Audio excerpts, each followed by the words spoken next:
Et armes, dans un premier temps, ça va être sur libre arbitre et déterminisme. Et ensuite, ça sera un sujet sur pourquoi. En tout cas, on va Ah écouter oui. les arguments de Ouais, KKK de pourquoi il pense qu'une partie du Coran est falsifiée. Voilà, donc il me semble que KKK, pour lui, c'est full déterminisme, tandis que ARM partage l'idée que déterminisme est compatible avec libre arbitre. Donc ouais. voilà, je te laisse Dems prendre la relève, et puis bon courage et bonne chance à vous deux, donc ARM et KKK. Voilà, je donne la main à Dems et je laisse Féo record. À toutes les gars, bon courage. À toutes, merci. Bonne soirée, messieurs. Donc, bonsoir à tous. Merci d'être là. Alors, on fait 2 sujets, comme précisé. Disons 45 minutes pour chaque sujet. Est-ce que ça convient à tout le monde? Je pense que ça peut être un peu flexible parce qu'on ne sait pas à quel point on n'est pas d'accord pour le premier sujet. Mais au moins 30 minutes, je suppose qu'on ne va pas être d'accord à ce point. Et à l'approbation, genre, si KKK il est d'accord, on pourrait changer de sujet si on est tous les d'accord. Mais s'il y en a un des deux qui n'a pas encore fini avec ses arguments, je pense qu'on devrait continuer. Et dans la limite de 40 minutes. D'accord. Ok, ça me va. Donc, disons 5 minutes d'introduction chacun. Qui va débuter? Moi, je veux... On a dit que Arm. Mais, Ok, donc Arm va débuter. Oui. Dems, pour le temps, il a dit Arm, lui, il n'est pas trop à l'aise avec des longs monologues, donc il a dit vers les 2 minutes, 3 minutes comme ça, si ça va pour toi. En fait, ce qu'il a proposé KKK, c'est-à-dire que, en gros, ouais, c'est ça. À partir de 2 minutes, 3 minutes, on a le droit de dire ça suffit. Mais sinon, tu peux pas en dessous de 3 minutes, D'accord. pas. D'accord, 3 minutes. messieurs. On va s'en tenir à 3 minutes chacun d'introduction pour chaque sujet. Donc, je vais partir un chronomètre. Laissez-moi une petite seconde et je vous dis quand vous partez. Ok, vous êtes prêts? Tu peux commencer, Arm.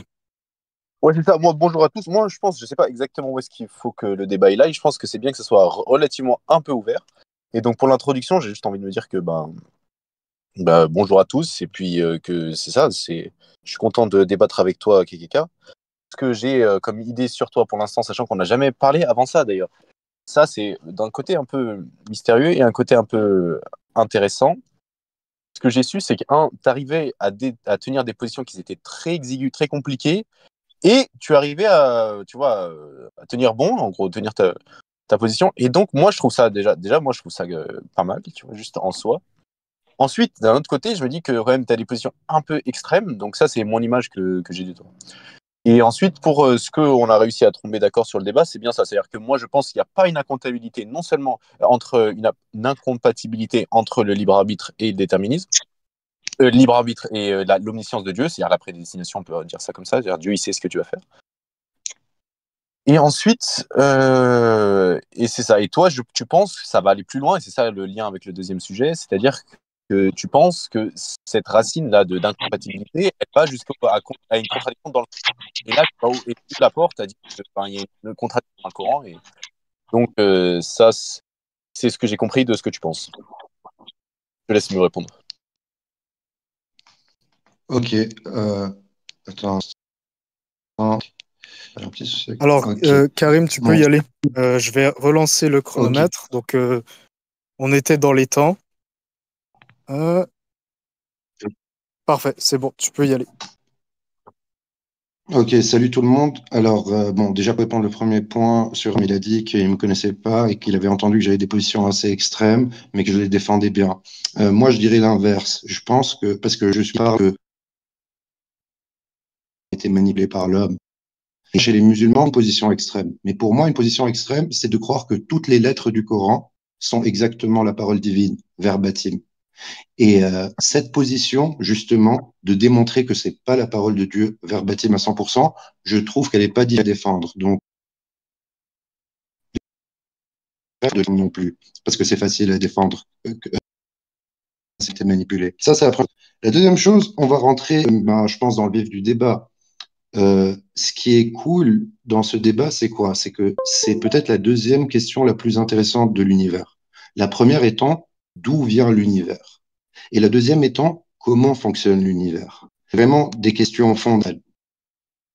Maintenant, il y a ce thème-là, il est cool. Pourquoi? Parce qu'il peut être vu du niveau théiste, du niveau déiste, du niveau non théiste, non déiste. Ok, tout le monde a son opinion sur le libre arbitre et la prédestinée. Je vais très vite fait expliquer c'est quoi le libre arbitre et la prédestinée. La prédestinée, c'est que depuis le premier événement dans l'univers, tout a une cause. Ça veut dire le premier événement de l'univers, le Big Bang, il a causé peut-être 8 événements qui ont causé 12 événements qui ont causé 1 million d'événements et ainsi de suite. Une chaîne de causalité ininterrompue. Le libre arbitre est un concept ramené par peut-être les premiers hommes, les premiers philosophes, ou peut-être c'est leur incompréhension de l'univers dans lequel ils étaient, mais qu'en fait que l'homme, non, l'homme peut casser cette chaîne de causalité. Ça veut dire l'homme peut s'échapper de son environnement, de son éducation et de son être, même son être physique, pour réussir à casser cette chaîne de causalité. Pour conclure, moi je dirais que ces deux positions totalement antinomiques, comme on dit, et qu'il n'y a aucune façon de les réconcilier. Et que si on veut les réconcilier pour dire la prédestinée existe, les chaînes de causalité existent, mais on est libre, le libre arbitre aussi existe, c'est en fait, ça serait comme sortir un tiers exclu de l'équation, qui est une équation binaire. Est-ce qu'on est prédestiné ou est-ce qu'on n'est pas prédestiné? Je te laisse la parole, Arm. C'est ça. Bah, moi, je suis content que tu abordes le sujet et que je trouve qu'il y a quand même. T'es respectueux et je trouve ça très bien déjà qu'on commence le débat comme ça. Oui, là, c'est sûr, je suis d'accord. Si tu définis le prédestiné comme que c'est une suite de causes, à partir du moment où tu dis que le fait d'être libre, c'est le fait de faire exception à la suite de causes, alors par définition, une suite de causes est en contradiction avec le fait que tu sors de la suite de causes. Tu vois, au sens que si le libre arbitre, c'est exception à la causalité, et que la prédestinée, c'est qu'il n'y a pas d'exception et que tout est causal, par définition, dans les mots, c'est une contradiction, tu vois. Donc là, moi, par contre, je me permets, je peux pas trouver ça comme un vrai point à défendre, le fait que, tu vois, tu as sélectionné des définitions qui se contredisent dès le début, tu vois, mais ok, c'est pas de problème. Bon, moi, ce que je vais proposer comme définition, on peut être d'accord ou pas, c'est que la prédestinée, disons que c'est pas exactement comme le déterminisme, c'est-à-dire la prédestinée, ce n'est pas genre juste l'univers n'est qu'une suite de causes, ça, ce serait plutôt le déterminisme, tu vois. La prédestinée, pour moi, et je crois que c'est une définition qui est très utile, c'est de penser que Dieu, il sait d'avance ce qui va se passer et qu'il l'écrit dans quelque chose qui s'appelle le destin. Et du coup, nous, on peut se référer à tout moment dans une situation où c'était déjà su à l'avance ce qui allait se passer. Et donc, dans un sens, on se dit que nous, on n'a pas un contrôle total sur la réalité, puisqu'il y a des choses qui sont déjà prédestinées. Et qu'est-ce que tu en penses de ça, de plutôt voir la prédestinée comme quelque chose comme l'omniscience de Dieu? Juste, tu as dit un truc, j'ai envie que tu précises, tu as dit des choses. Quand tu dis des choses, tu entends toutes les choses ou tu entends qu'il y a des choses prédestinées et d'autres choses qui ont leur libre arbitre? C'est ça. Moi, je pense que les objets n'ont pas de libre arbitre. Je pense que le libre arbitre, s'il existe, moi je ne suis pas vraiment dans une position mais s'il existe, je pense qu'il existe chez les êtres humains. Tu vois. Et ça, je pense, c'est une position qui est déiste. C'est-à-dire que quand quelqu'un il dit il y a un libre arbitre, je pense qu'il réfère c'est quelqu'un qui croit en Dieu. Ou alors il dit que la conscience est vraiment singulière, etc. Bon, c'est une position qui est un peu, tu vois, très spirituelle en tout cas. Métaphysique. Ok. Ouais, je vois ce que tu veux dire. C'est pour ça qu'en fait, je voulais commencer du point de vue déiste. Pourquoi? Parce que théiste et antidéiste. Donc, on va supposer un univers où il n'y a pas de Dieu. Ok. En fait, le truc, c'est qu'il y a une petite place pour le libre arbitre, même dans un univers qui semble prédestiné à l'échelle macroscopique. Au début du XXe siècle, il y a eu la découverte de la physique quantique qui a montré que les particules élémentaires, leur position, elle n'était pas prédéterminée par une cause antérieure. Ok, c'est ça, c'est le concept d'Heisenberg de particules à position indéterminée ou un truc du genre. Ok, et après on sait qu'on dit ouais, on peut pas dire elle est là la particule, on parle de probabilité. Et je sais pas si les gens ils ont suivi un peu ça. Après, il y a eu un Français qui a eu un prix Nobel qui a justement démontré que oui, les particules quantiques, leur position, elle est 100% aléatoire. Donc, il n'y a pas de cause avant. Donc, avec cet nouvel élément de la science qui était très passionnant, on peut se dire que voilà, il y a des éléments totalement libres dans la nature.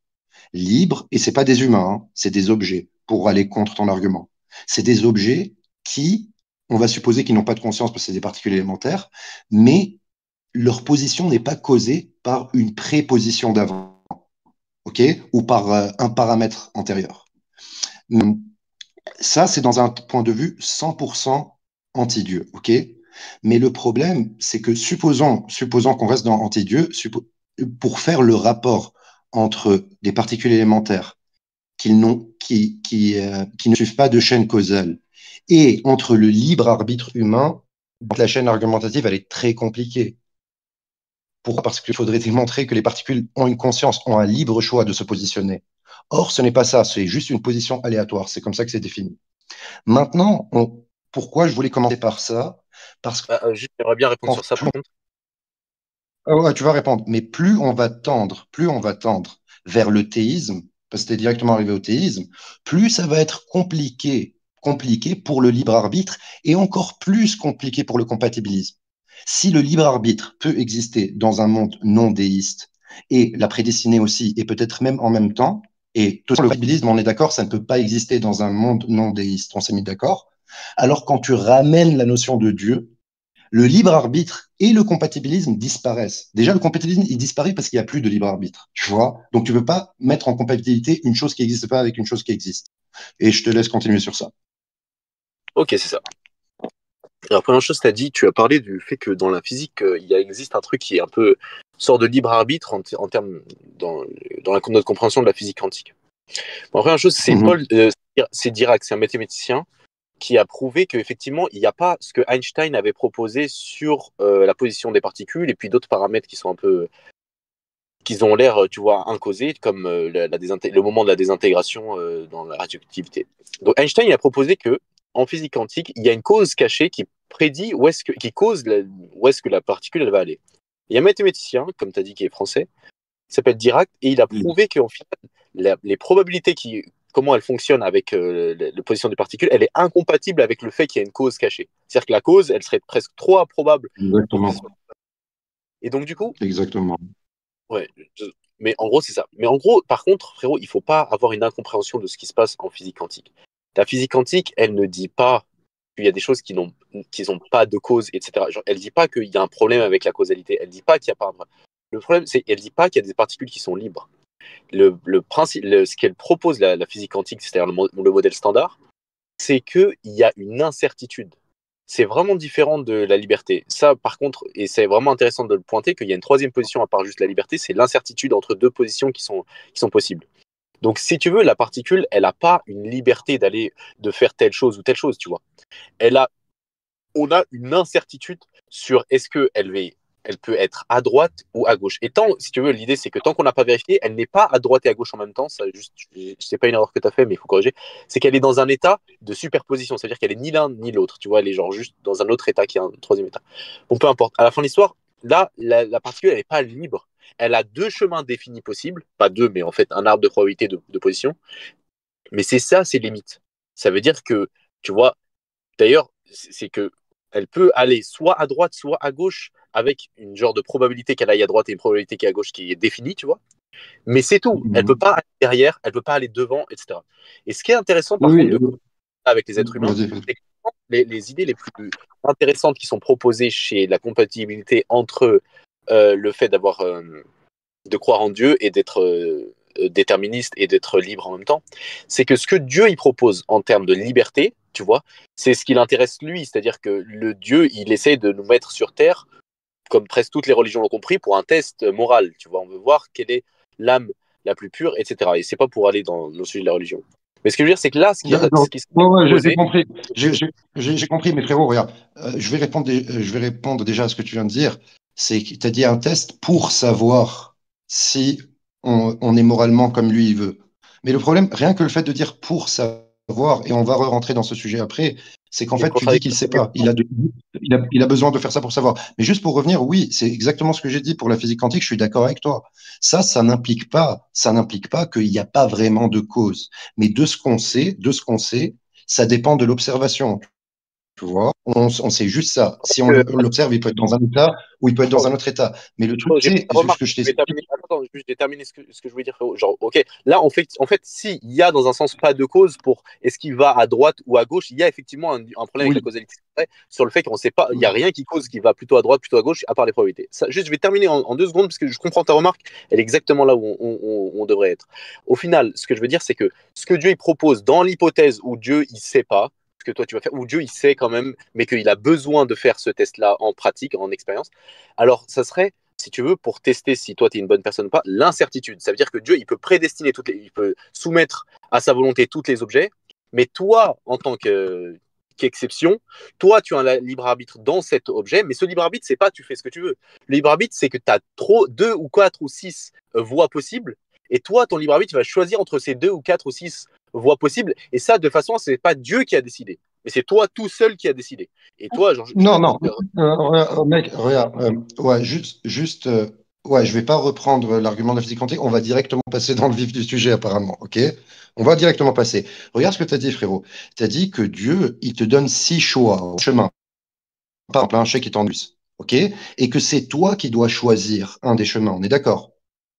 ouais, c'est l'incertitude. Ok, écoute bien, écoute bien. Est-ce que avant même de te créer, Dieu savait quel choix tu allais choisir? Ouais. Est-ce que tu peux donc te libérer de ce choix? C'est toi qui l'as choisi librement, même si Dieu il le savait. Ben non. Là, tu es dans une contradiction. C'est pour ça que je te montre ça, frérot. C'est des contradictions pures. Et tu Mais moi, sais je au peux fond prouver de ça. toi que tu. Mais je peux Non, prouver non, ça. regarde. Mais je Ok, peux prouver vas-y, ça. prouve ça. Ok, prouve. En fait, c'est relativement simple. Au final, Dieu, il est dans une position où, en fait, regarde, il y a un truc exceptionnel avec le libre arbitre, c'est que tu peux pas prévoir ce qu'il va faire. Et c'est ça que tu es en train de pointer du doigt en disant, mais regarde, il y a une contradiction. Si c'est un libre arbitre, on peut pas prévoir ce qu'il va faire avant d'avoir fait l'expérience. Est-ce qu'on est d'accord sur ça? Si tu crées un robot qui est Ça dépend. libre, tu Ça peux pas dépend à prévoir ce quelle qu'il va échelle. Moi, faire. regarde, parce qu'on est très vite passé du sujet. Les musulmans, comme ça tout au courant, les musulmans, ils pensent que Dieu, il est omniscient, il est omnipotent, que sa volonté, personne ne peut aller contre sa volonté. On est dans ce cas-là, hein. On n'est pas dans le cas où tu fabriques un robot, tu fais une expérience. Dieu, en Non, non, théorie, il n'a pas besoin je de donne faire un exemple. l'expérience. Tu es d'accord? Il faut pas. Regarde, il n'y a Dieu, il pas n'a une pas. contradiction. Attends, juste 2 secondes. Juste 2 secondes. Frérot, j'ai compris que ton argument, c'est Dieu, il n'a pas besoin de faire une expérience pour savoir. Est-ce que c'est ça, genre, que tu veux dire? Je comprends ce que tu veux dire. Mais ce que moi, je proposais avec l'idée du robot, c'est qu'on soit d'accord que sur un seul point. C'est pas un exemple général. C'est juste sur le fait que l'exception chez le libre arbitre, c'est qu'il faut tester pour savoir ce que la personne va faire. C'est-à-dire que, si tu veux, est-ce que tu es d'accord par contre, que même si n'importe qui avait un libre arbitre, une fois qu'il a pris sa décision, les gens savent ce qu'il a fait. On est d'accord ou pas? Oui, mais donc ce que tu dis, c'est qu'à l'échelle de Dieu, le libre arbitre n'existe pas. Pour Dieu, ça n'existe pas, le libre. Non, On est d'accord? c'est pas C'est juste une illusion humaine. non, non. Mais en Je dis réalité, au niveau de Dieu, avant même de te créer, il connaît déjà tous tes choix. On est d'accord sur ça? oui. Oui. Donc, même si tu as un arbre infini de choix possibles, si Dieu connaît déjà le choix que tu vas faire, en fait, tu n'as pas un infini de choix possibles. C'est Voilà. lui qui est Mais moi, prédestiné, tu vois? je veux prouver que ça, c'est possible. Si tu, genre, juste, je vais être un peu long juste sur ce point-là, parce que moi, j'ai prouvé que c'est possible. Et juste, je donne Je te laisse, vas-y, vas-y. Je suis curieux, je vas-y, propose vas-y. juste d'abord, il faut d'abord qu'on soit d'accord. Est-ce que, en fait, parce que toi, ce que tu pointes, c'est ça, en fait, si on est d'accord. C'est que toi, tu pointes que c'est pas possible pour un libre arbitre qu'on prédise ce qu'il va faire, parce que ça veut dire qu'il n'est pas libre. L'idée du libre arbitre, ben, il y a un problème avec le fait de prédire ce qu'il va faire. Si tu veux savoir ce que quelqu'un de complètement libre va faire, il faut le laisser complètement libre, voir ce qu'il va faire, et après regarder après coup l'expérience qu'il a fait. Et donc là, tu pourras savoir ce qu'il va faire. Donc ça, ce serait, genre ça, je suis désolé, mais c'est un peu ta position. C'est de dire qu'il y a une incompatibilité avec le fait de savoir ce qu'il va faire et qu'il fait ce qu'il fait. Sauf que pourquoi, dans les situations de Dieu, Dieu, il peut non seulement, non seulement savoir ce que tu vas faire et c'est toi qui l'as décidé librement. Comment ça se fait?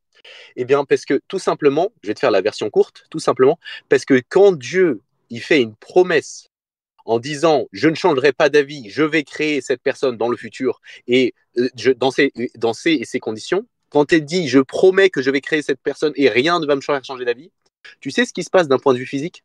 Et ben, d'un point de vue physique, c'est exactement comme si c'était déjà arrivé. La chose apparaît et naît dans le futur. La situation qu'on connaît en physique, c'est le temps, c'est une dimension. C'est-à-dire, bon, peu importe. À la fin de l'histoire, c'est comme si Dieu, Il a fait apparaître quelque chose dans le futur. Pourquoi? La singularité avec Dieu, c'est que Dieu, il n'y a pas possible d'avoir quelque chose qui le retient ou qui le limite. Donc quand Dieu dit demain je vais faire cette chose apparaît dans le futur. Il n'y a pas une incertitude. Et donc pour le cas des libres arbitres, si Dieu promet en disant je ne changerai pas d'avis, peu importe le résultat de ça. Tu vois, c'est une image. En vérité, Dieu a toujours décidé, c'est pas un temps où il décide. Mais si Dieu, à un moment donné, dit je décide que dans le futur, je vais créer un être qui sera libre, et je promets que rien ne me fera changer d'avis sur ça, peu importe ce que je découvre qu'il va faire.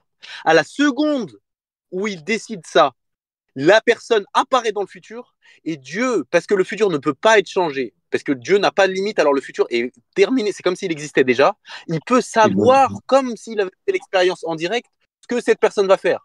Il lui suffit de regarder dans le futur et de voir ce que cette personne va faire exactement comme si toi, tu avais fait l'expérience avec un robot, tu l'as créé, et tu regardes après coup, tu vois, ah, il a fait ça, mon robot. Là, c'est pareil. Quand Dieu, il promet, c'est comme s'il avait fait l'expérience définitivement. Quand Dieu, il dit, je ne changerai pas d'avis, c'est comme si Dieu, il avait fait l'expérience, c'est fini. Tu vois. Donc, Dieu, il peut savoir ce qui va se passer. Est-ce que tu me suis jusque-là? Oui, j'ai 100% compris ton argument, surtout avec l'intemporalité, mais en fait, ça pose encore plus de problèmes si Dieu y connaît le futur, frérot.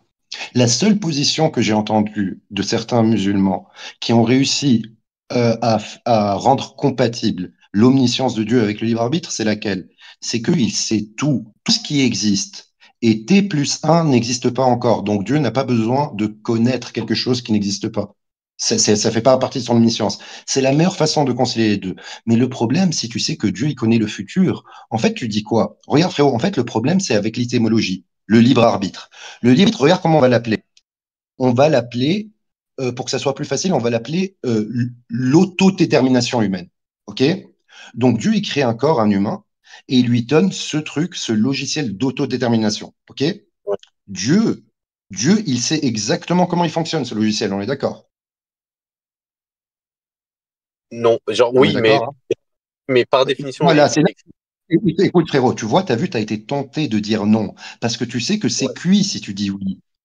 Si que tu dis oui, c'est oui, frérot, et tu es obligé de dire oui parce que tu vas contre l'omniscience de Dieu. Si tu sais, Dieu, il a créé un instrument qui nous permet d'être autonome dans les décisions, mais il ne connaît pas parfaitement cet instrument. Là, tu rentres dans une contradiction, et c'est vrai que tu es obligé. En fait, le libre arbitre est obligé de dire que Dieu, il a créé quelque chose aléatoire pour lui-même. Et là, tu Ouais. rentres dans une contradiction théologique, tu vois. C'est ça, non, c'est Et, pas une contradiction. bien sûr, Dieu, il peut pas créer quelque chose qui est aléatoire pour lui. C'est une Dieu, contradiction théologique. Dans le Coran, excuse-moi, genre, je suis désolé, je veux pas rentrer dans le truc théologique, mais Dieu, il dit, vous ne voulez que parce que je veux. C'est-à-dire que Dieu, il dit que, en gros, il a conditionné. Et c'est ça, en fait, toi, tu penses que c'est une liberté, mais c'est une incertitude que Dieu, il crée. C'est ça ce que j'ai fait remarquer sur la physique quantique. C'est que c'est pas tu fais ce que tu veux et Dieu n'a pas de contrôle dessus. C'est que Dieu, il te laisse un certain nombre de possibilités d'incertitude. Et là, toi, il crée un sujet, c'est ça Non, non, l'âme. L'âme, c'est un sujet. frérot, t'as confondu deux choses. La physique quantique, pourquoi elle est sortie? Écoute bien, hein, écoute bien. Je l'ai sortie parce que dans un cadre où Dieu n'existe pas, tu peux être tenté de dire, il y a des événements quand même qui n'ont pas de cause. Donc, peut-être qu'un libre arbitre humain n'aurait pas de cause. Mais en fait, tu allonges l'argument. Quand tu allonges l'argument, tu te rends compte que le libre arbitre n'a rien à voir avec la causalité et la causalité la non-causalité de ces particules élémentaires. Pourquoi? Parce que ces particules, elles n'ont pas une conscience pour choisir leur position. Leur position, elle est au hasard, elle est aléatoire. Maintenant, Dieu, il peut créer l'aléatoire pur pour nous. Pour nous, il peut le créer, l'aléatoire pur. Il n'y a pas de problème. Mais il ne peut pas le créer pour lui-même. Et toi, en fait, ce que tu dis carré, c'est ça que je t'ai dit tout à l'heure. Oui, nous, en déterminé, ça veut dire on ne sait pas ce qu'on va faire. Je suis d'accord avec toi, mais je ne parle pas à cette échelle-là. Je te parle dans l'échelle absolue pour Dieu. Dieu qui a créé l'homme, qui a mis dans l'homme un programme pour réfléchir, pour faire des choix. Est-ce qu'il connaît parfaitement ce programme? Il connaît parfaitement ce programme. C'est lui le programmateur de ce programme, de cet algorithme, et il sait la personne en avance, avant même qu'elle soit créée, si elle va aller au paradis ou en enfer. Elle sait exactement tous ses choix. Et tu ne peux faire il ne sait pas. Excuse-moi. Tu peux pas me sortir l'argument. Mais l'homme, il est terminé, il sait pas. Bien sûr que l'homme, il sait pas qu'est-ce qu'il y a dans T plus 1. Mais Dieu, on parle au niveau de Dieu. Dieu, il sait tous les paramètres, donc il sait ce que l'homme va faire à T plus 1. Tu vois? Il faut pas confondre ces deux notions. C'est ça. Mais moi, genre, juste, je dis pas du tout que c'est du point de vue de l'homme. Moi, je parle de Dieu. Donc, du coup, mon argument, c'est pas du tout que Dieu. Donc Dieu, excuse-moi, donc Dieu, il a une incertitude de ce qu'on va faire. Attends, juste 2 secondes. Juste 2 secondes. Juste 2 secondes. La réconciliation, elle se passe comme ça.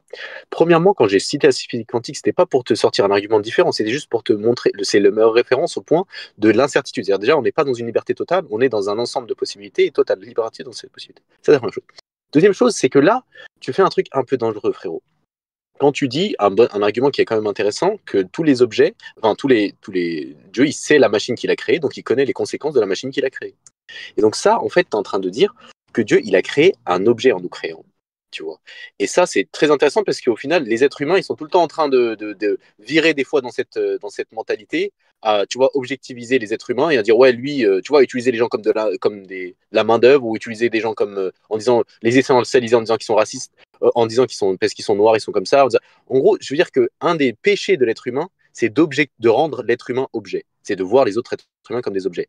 C'est-à-dire que les êtres humains, c'est pas des causes et des conséquences, c'est pas des objets. Les êtres humains, c'est des sujets. Quand Dieu, il fait une exception, et c'est pour ça que l'expérience de la vie, elle est intéressante, c'est que Dieu, il crée pas des objets qu'il connaît, qu'il sait comment ils fonctionnent et il sait les conséquences. Dieu, il crée des sujets. C'est-à-dire que c'est pas juste des machines, c'est des producteurs de machines, c'est des constructeurs d'idées, c'est des gens qui produisent des choses, tu vois. C'est des sujets, c'est des gens qui subissent les choses et qui régissent d'une façon qui est à chaque fois nouvelle, tu vois. Et donc Dieu, oui, et il le dit dans le Coran, d'ailleurs, c'est là la réconciliation, c'est que Dieu, il dit qu'il nous a insufflé son âme.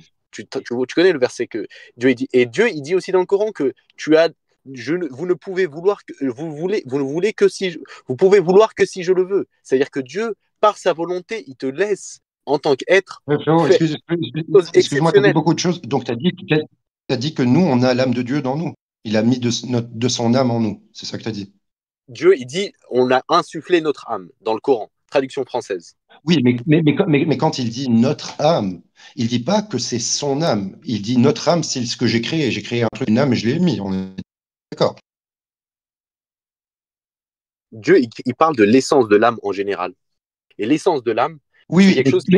mais parce que tu as mal compris ce verset. Et ça, tous les Tafassirs sont d'accord pour ça. Même si je suis pas d'accord en général avec Tafassirs, je suis d'accord avec eux pour ça. Et nous avons mis de notre âme dans Adam, Dieu, il dit pas qu'il a pris une partie de lui, il l'a mis dans nous. Dieu, il a créé un truc. Oui, il a créé un truc que je t'explique depuis tout à l'heure, qui est une âme, qui a peut-être la caractéristique d'autonomie de ce que nous, on peut appeler libre arbitre. Mais pour lui, Dieu, il est complètement création. Frérot, tu te rends compte que tu as dit, oui, mais toi, tu considères l'humain comme un objet, blablabli, blabla, et ça, c'est les gens modernes qui font ça et tout. Mais frérot, devant le créateur, on est pire qu'un objet, frérot. On est pire qu'un objet. On n'est pas. Attends, excuse-moi, écoute-moi. Dieu, il dit clairement dans le Coran que la création des cieux, elle est bien plus grande que notre création à nous. Ouais, ça c'est bien vrai. Plus grande. Okay, ouais. Ça, c'est vrai, ok. Donc maintenant, l'humain, il croit qu'il est, excuse-moi, qu'il veut péter plus haut que son cul. Mais non, désolé, frérot. À l'échelle de Dieu, on n'est qu'une création. Même si on est sa meilleure des créations, on reste dans le cadre de la physique de la création. Et maintenant, ce que tu essayes d'argumenter, excuse-moi frérot, ce que tu essayes d'argumenter toi, c'est que nous, on n'est pas une création normale, on est des sujets, on va dire, et que parce qu'on est des sujets, on peut échapper à l'omniscience totale de Dieu. Mais non, frérot, ça... Non, c'est toi qui dis ça. Non. Moi, je dis pas ça. Je dis pas qu'on échappe. Mais frérot, non, si, tu as dit ça, excuse-moi. Frérot, quand on a parlé d'indéterminisme, ok, et que je t'ai dit, oui, mais ça, c'est à l'échelle humaine, on est indéterminé, on ne sait pas ce qu'on va faire demain, c'est normal, à l'échelle de Dieu, on est indéterminé. Ça veut dire quoi? Que Dieu, pour lui, il y a une superposition d'événements et qu'il ne sait pas l'événement tant qu'il ne le regarde pas. C'est ça que tu veux dire? Non, c'est que nous, on a décidé librement. C'est juste, nous, on décide librement. Ok, on décide. Ça veut dire que Dieu, c'est pas Dieu qui a décidé à notre place, c'est nous. Mais sauf que Dieu, en même temps, Dieu le savait dès le début. Pourquoi? Parce que quand Dieu il dit, je vais créer un libre arbitre, alors c'est comme si c'était arrivé. Parce que pourquoi il promet qu'il va rien changer, il va pas changer d'avis, peu importe le résultat. À la seconde où il dit, je ne changerai pas d'avis et je vais créer un libre arbitre demain, un être qui a un libre arbitre, alors c'est comme si c'était déjà arrivé dans le futur, dans l'espace. J'ai compris, mais c'est pas la question, Arm. Et le résultat, c'est que Dieu, il sait ce que tu vas faire. Pourtant, tu l'as fait librement. Oui, frérot, j'ai compris ça, ce truc que tu dis, mais c'est pas ça la question. La question, c'est que le mot libre, tu le comprends pas. imagine que ce qui te permet d'être libre, entre guillemets, ce que toi, tu supposes, c'est la liberté de choix totale, ok? C'est quelque chose, c'est une création que Dieu a mis en toi, ok? Cette Non, mais j'ai compris. création, attends, excuse-moi, frérot. Oui, Si cette création, si Dieu la connaît parfaitement, ouais. avant même de te créer, il connaît tous tes choix et il sait que si tu vas aller en enfer ou ou au paradis, il sait déjà tout. Mais ça, Donc, ça se fait. le fait attends, excuse-moi, frérot. Donc, le truc, Attendez, c'est le fait. on va laisser KKK terminer. Ouais, c'est Arm, vrai. tu réponds juste à la fin de ce qu'il dit, s'il te plaît. Là, Merci. c'est correct. Oh, ok. Donc, ce que je disais, c'est que si Dieu, il a mis cette chose dans nous et qu'il sait les outcomes, les résultats, tu vois, il connaît déjà tous les choix en avance, avant même de nous créer. Le mot Non, liberté ne peut plus s'appliquer. Excuse-moi, le mot liberté ne peut plus s'appliquer parce qu'en fait, c'est comme si tu disais que le décret de Dieu, c'est-à-dire ce que Dieu a dit, ok, c'est la même chose que notre décret. Ça revient au même. Parce que regarde, Dieu, il t'a créé toi, il savait que tu allais te lever demain, tu allais prendre du Nutella au lieu de prendre du café. OK? Il savait ça.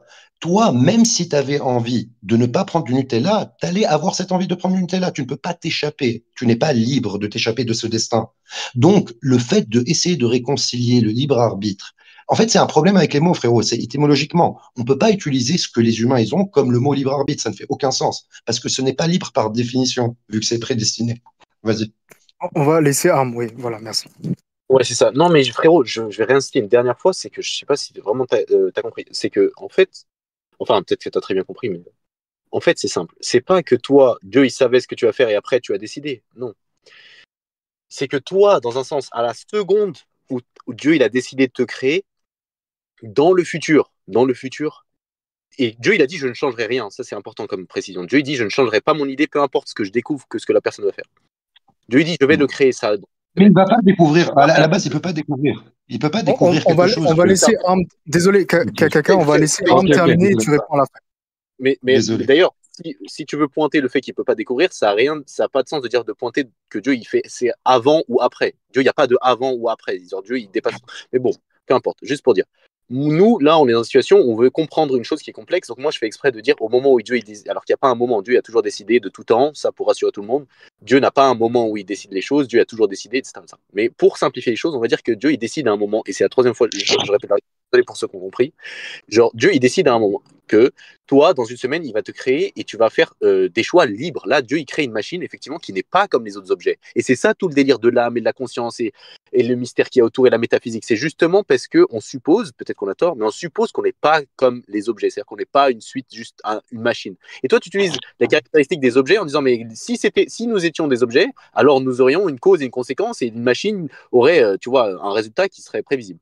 Là, nous, on suppose qu'on n'est pas ça. Et donc, Dieu, il décide qu'il va créer ce truc exceptionnel dans une semaine. Mais il dit, je ne changerai pas d'avis. Je ne changerai rien de ce qui va se passer. Tu vas comprendre pourquoi je dis ça plus tard. À partir du moment où Dieu il dit, je ne changerai pas d'avis, dans une semaine, je vais te créer, toi, dans le futur, ok, t'es déjà créé, enfin, dans un sens que c'est déjà déterminé, c'est fini, tu vas être créé, c'est bon. Et donc, dans le futur, c'est comme si tu prenais tes décisions déjà dans le futur. Tu avais déjà décidé à ce moment-là. C'est-à-dire, si on avance le temps, tu es en train de décider à ce moment-là, tu vois. Et Dieu, il peut avoir accès à ce futur-là, à ce moment-là, l'information qu'il y a là-bas, tu vois.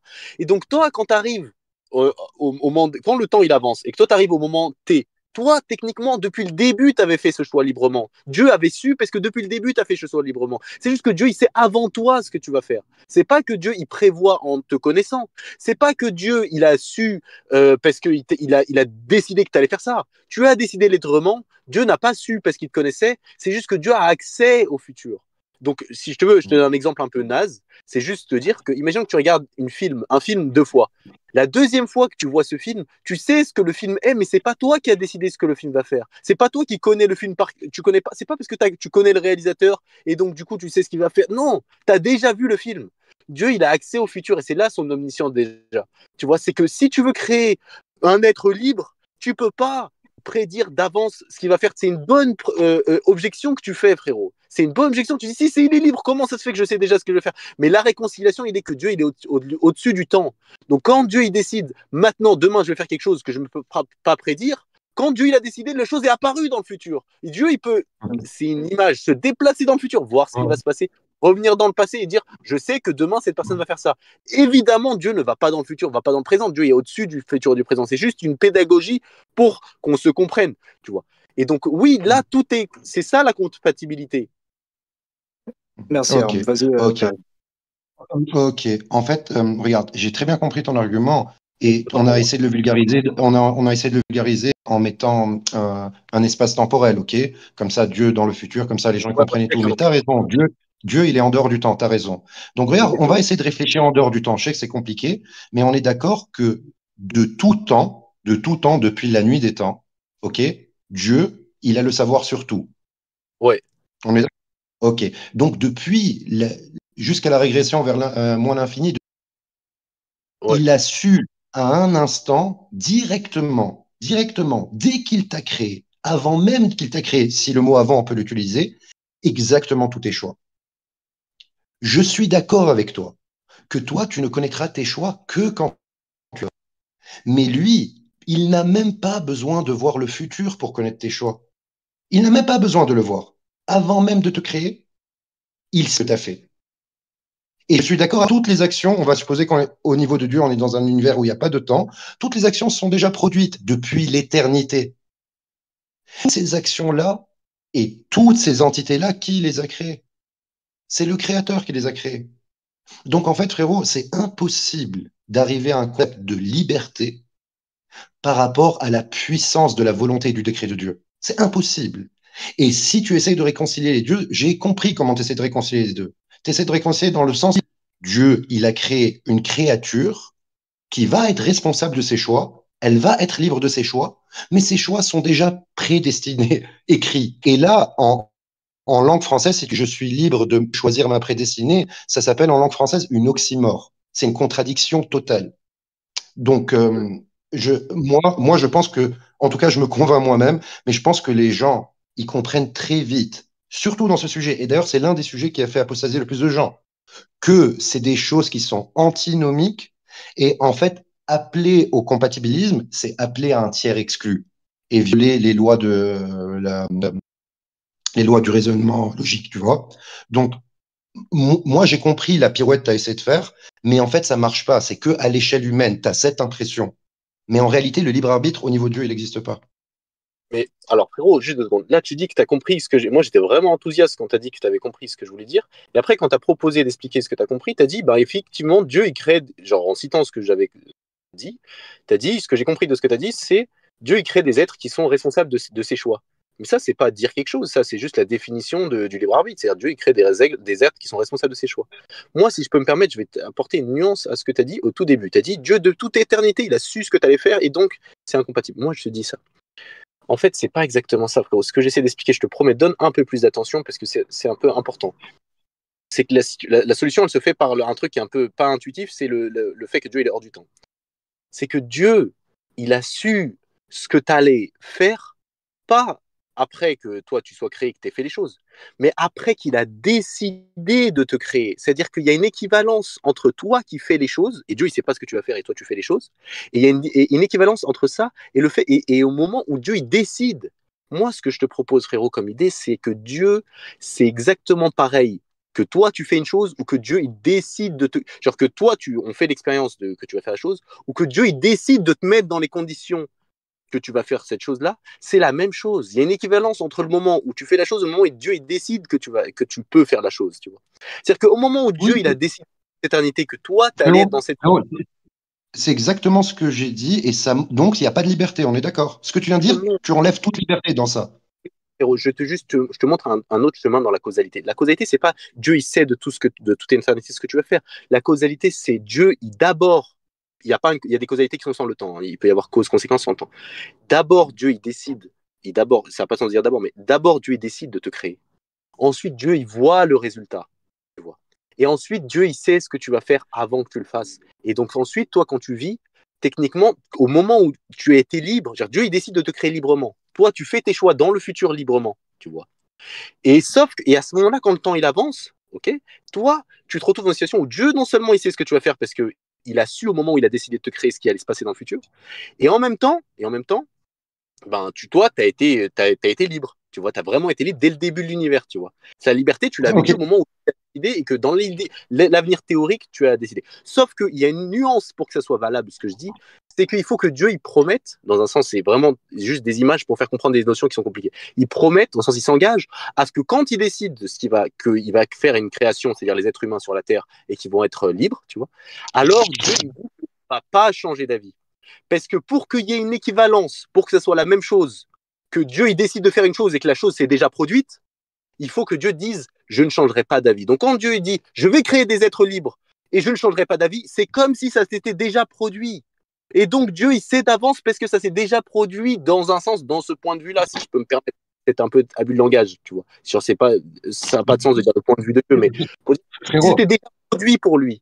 Frérot, Frérot, j'ai compris ce que tu as dit, mais moi, je suis parti encore plus loin. Toi, tu as dit que dans le temps, il peut y avoir des trucs causaux et tout, ce qui n'est pas vrai. Hein. Il n'y a pas de d'abord quand tu es en dehors du temps. D'abord, après, ça n'existe pas. Mais supposons, on va essayer d'imaginer un espace où il n'y a pas de temps. À l'instant même où il décide de te créer, il sait déjà ce que tu vas faire et il sait déjà quand est-ce que tu vas exister. Toi, tu as dit quoi? Attends, excuse-moi. Toi, tu as dit il te crée et après il voit. C'est ça que tu as dit, ouais? Oui, mais pour Dieu, c'est en même temps cette situation. Même si tu n'existes pas encore. Attends, excuse-moi. Attends, excuse-moi. Toi, tu as dit même si tu n'existes pas encore. Alors, on va faire un truc très simple. Dans le temps de Dieu, dans le métatemps, Dieu, il a décidé de te créer. OK? Il a décidé de te créer pour toi. Hein. Et après, dans le métatemps, il voit ce que tu vas faire dans le futur, du vrai temps. Ouais. Et ouais. 1 milliard d'années après année du nez. OK? C'est ça que tu as dit, toi. Ouais. Dans une situation où Dieu il sait ce que tu vas faire et tu es libre. Ouais. Écoute, ouais. Si j'ai 100% compris ce que tu as dit, ça revient exactement au même, frérot. Je comprends pas pourquoi tu n'arrives pas à voir ça. Tu n'arrives pas à le voir. Si Dieu, il te crée en un instant, maintenant, et à T+1 dans le métatemps, il décide que il voit ce que tu vas faire dans 1 milliard d'années, et que ça se produit dans le temps, dans 1 milliard d'années, ça revient au même que si, dans le métatemps, en même temps qu'il t'a créé, il sait déjà ce que tu as fait. Ou même en même temps qu'il pensait, comme ça on fait, il t'a pensé parfaitement avec tout ton chemin. Il sait déjà. Il n'a pas besoin de te penser et de te projeter dans le futur pour voir ce que tu vas faire pour te connaître. Tu vois ce que je veux dire? Moi, je vais encore plus loin dans l'omniscience de définition. Mais même avec ta définition, excuse-moi, mais même avec ta définition à toi, même, on va enlever ma définition, même avec des définitions à toi. Donc, Dieu, il crée des âmes, il crée des humains, OK, dans son métatemps, et il ne sait pas qu'est-ce qu'ils font donner. Donc, il va voir ce qu'ils vont donner, et après, ils sont créés dans 1 milliard d'années. C'est comme ça que tu penses, toi, ouais? Non, c'est une image pour faire comprendre que c'est quoi le système, si tu veux. Mais c'est une image, genre, il n'y a pas de Dieu, il sait. Oui, dans un sens, si on prend ça comme une image. Mais regarde, excuse-moi. Pour moi, quand il te pense et il voit ce que tu vas faire, c'est simultané. C'est pas causal. C'est pas il te pense et après il voit ce que tu as fait. Voilà. Pour moi, l'instant où il t'a pensé, il savait, le même instant qu'il t'a pensé, il savait déjà tout ce que tu allais faire. Donc, frérot, dans tous ces cas qu'on a décrits, la vérité n'existe qu'une illusion. Ce n'est qu'une illusion. Et d'ailleurs, c'est même le cas dans un monde sans Dieu. Okay. Est-ce que, juste, il y a une question simple, comme ça, c'est pas du tout mon temps de parole ou quoi. Juste, est-ce que tu es d'accord que, frérot, il y a une équivalence entre le fait que Dieu, il décide qu'il va faire quelque chose, qu'il va faire apparaître quelque chose, tu vois, dans le futur, dans un temps qui est différent, en promettant qu'il va pas changer d'avis. Ok, je promets que je ne changerai pas d'avis, tu vois. Et le fait que la chose se soit produite. Termine ta question, désolé. Vas-y. Voilà. Est-ce que tu es d'accord? Est-ce que je te propose qu'il y a une équivalence entre le fait que Dieu il décide qu'il va faire quelque chose dans le futur en promettant qu'il ne va pas changer d'avis, il décide je vais faire ça plus tard dans le futur, et le fait que ça soit déjà produit cette chose? C'est-à-dire qu'au bout d'un moment, si tu vraiment pousses ton esprit, comme tu as dit, à aller plus loin, tu te rends compte que quand Dieu il décide qu'il va faire quelque chose dans le futur en disant je vais pas changer d'avis, c'est comme si ça s'était déjà produit. C'est comme si ça s'était déjà produit la chose. Bah à ce moment-là, si Dieu il décide de créer des êtres qui vont être complètement libres, dont Dieu il va pas décider à leur place, qui vont choisir tout seuls, et il dit dans le futur je vais créer ce genre de créature-là. Et c'est ça qui va être exceptionnel et intéressant dans l'histoire de l'humanité. C'est ça toute la spiritualité et la recherche de sens existentiel, ça. Mais bref, Dieu, il décide que je vais créer cette machine incroyable qui crée des choix par elle-même, tout seul, tu vois. Genre, Dieu, il décide que nous, on peut décider, mais nous, on décide, imaginons par nous-mêmes. Ok, Dieu, il crée cette truc, machine magnifique et genre exceptionnelle. Dieu, au moment où il décide qu'il va faire ça, s'il promet qu'il ne va pas changer d'avis, c'est comme si ça s'était déjà produit. Et donc, du coup, on est dans une situation où Dieu, dès le début, il décide qu'il ne changera pas d'avis, qu'il va créer ça dans le futur. Et donc, comme ça, c'est comme si ça s'était déjà produit. Alors, l'expérience est faite, l'expérience empirique est faite. Le libre arbitre a eu la place de faire son expérience empirique dans l'espace du futur, parce que Dieu, quand il décide, c'est comme si c'était déjà produit. Le fait que c'est comme si ça s'était déjà produit. Donc, l'expérience empirique a son espace pour s'exprimer. Elle peut genre faire son choix librement toute seule et genre, tu vois, physique, une expérience vraiment empirique.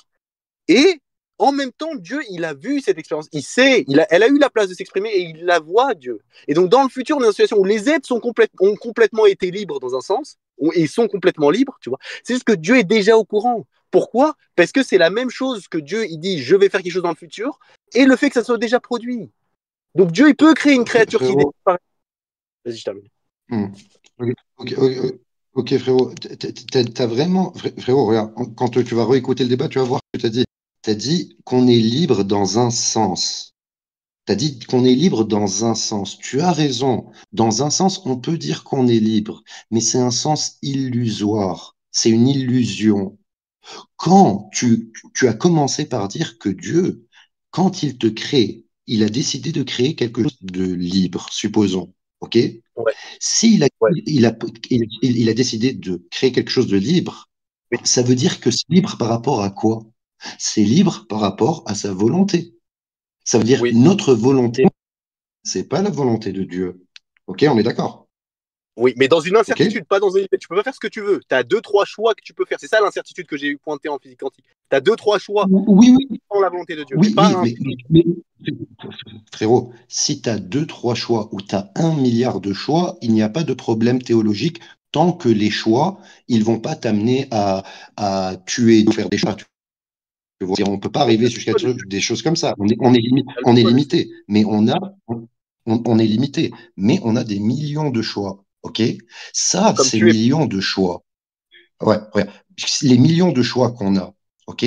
Si Dieu, avant même de nous créer, connaît déjà ça, et il savait déjà qu'on allait les choisir, c'est qu'on n'a pas des milliers de choix. C'est qu'il y avait toujours un chemin tracé pour nous. Et que les excuse-moi, et que les choix qu'on a l'impression d'avoir, en fait, ils n'existent pas, vu que Dieu sait déjà ce qu'on va choisir. Et si Dieu ne sait pas ce qu'on va choisir, alors ce Dieu est omnipotent. Le débat, il est simple, tu vois, tu ne peux pas concilier. Tu ne peux pas concilier Dieu qui crée une créature et qu'avant même qu'elle existe, la créature, il va lui mettre quelque chose qui s'appelle à nos yeux le libre arbitre, mais que à ses yeux, ça s'appelle pas le libre arbitre, ça s'appelle, je sais pas, la conscience. Mais Dieu, il connaît parfaitement la conscience. Il sait exactement comment tous les synapses du cerveau fonctionnent. Il sait exactement les envies des humains. Il connaît tous les hormones. Il connaît tous les facteurs éducationnels. Non, non, non, non, mais c'est pour t'expliquer. C'est pas, je dis pas que l'âme, elle est dans les synapses. Mais je te La dis. conscience, c'est pas l'âme, c'est pas un objet. C'est ça qui est incroyable. Donc c'est pour ça que c'est pas une suite d'à côté. Oui, oui, mais supposons, regarde, supposons, et c'est ça que le débat, il est toujours le même. Supposons que l'âme n'est pas un objet, ok? Ouais. Supposons que tout dans l'univers est un objet, et que l'âme n'est pas un objet. Est-ce que l'âme, est-ce que l'âme, au niveau de Dieu, par rapport à Dieu, est-ce que l'âme, ça reste une création, selon toi? Ouais. Donc Dieu, il a créé les âmes comme il a créé les objets, on est d'accord? Ça veut dire quoi comme? C'est au sens que le point commun entre les deux, c'est que c'est des créations de Dieu, mais du coup, c'est pas la même chose. Non, non. Et je vais te donner un principe de toute puissance de Dieu, c'est aussi facile pour de créer des objets que de créer des âmes, on est d'accord? Ça, je peux pas savoir, mais ok. C'est une proposition qui me varie, pas de problème. Non, non, non, bien sûr, la toute puissance, la puissance infinie, quand tu réfléchis pratiquement, la puissance infinie, pour faire une cacahuète ou pour faire un univers, c'est le même effort. Et Dieu, il explique ça dans le Coran. Il explique que plus grand, si on vous que les crée. âmes, donc dans le sens. Attends, tu connais le verset qui dit que la création de vous tous, pour moi, c'est la même chose que la création d'un d'entre vous. Tu le connais ce verset?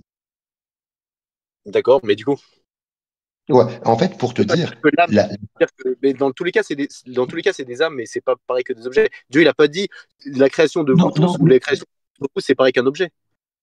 Non, non, il a dit la création d'une âme pour lui, c'est comme la création de toutes les âmes. C'est la Oui, même tu difficulté, on utilises va ça dire, pour si on dire peut utiliser le mot difficulté. OK? Mais maintenant, ça. qu'est-ce que je te dis? Si les objets sont la création de Dieu et les âmes sont les créations de Dieu, et que Ouais. Dieu, pour lui, c'est aussi facile de créer une âme que des milliards d'âmes. C'est aussi facile de créer un objet que des milliards d'autres. La conclusion, c'est aussi facile de créer une des moi. Mais la question n'est même pas là, mec. La question, elle est, est-ce qu'il connaît parfaitement... Attends, excuse-moi. La question, elle est, est-ce qu'il connaît parfaitement les objets et est-ce qu'il connaît parfaitement l'âme? Et moi, ma réponse, c'est qu'il connaît parfaitement les deux. Donc, encore une fois, la liberté disparaît. Mais le La problème, c'est que liberté disparaît. Parce que toi, tu terminé. essaies, excuse-moi, je termine sur ça. Je termine sur ça. Toi, tu essaies, non.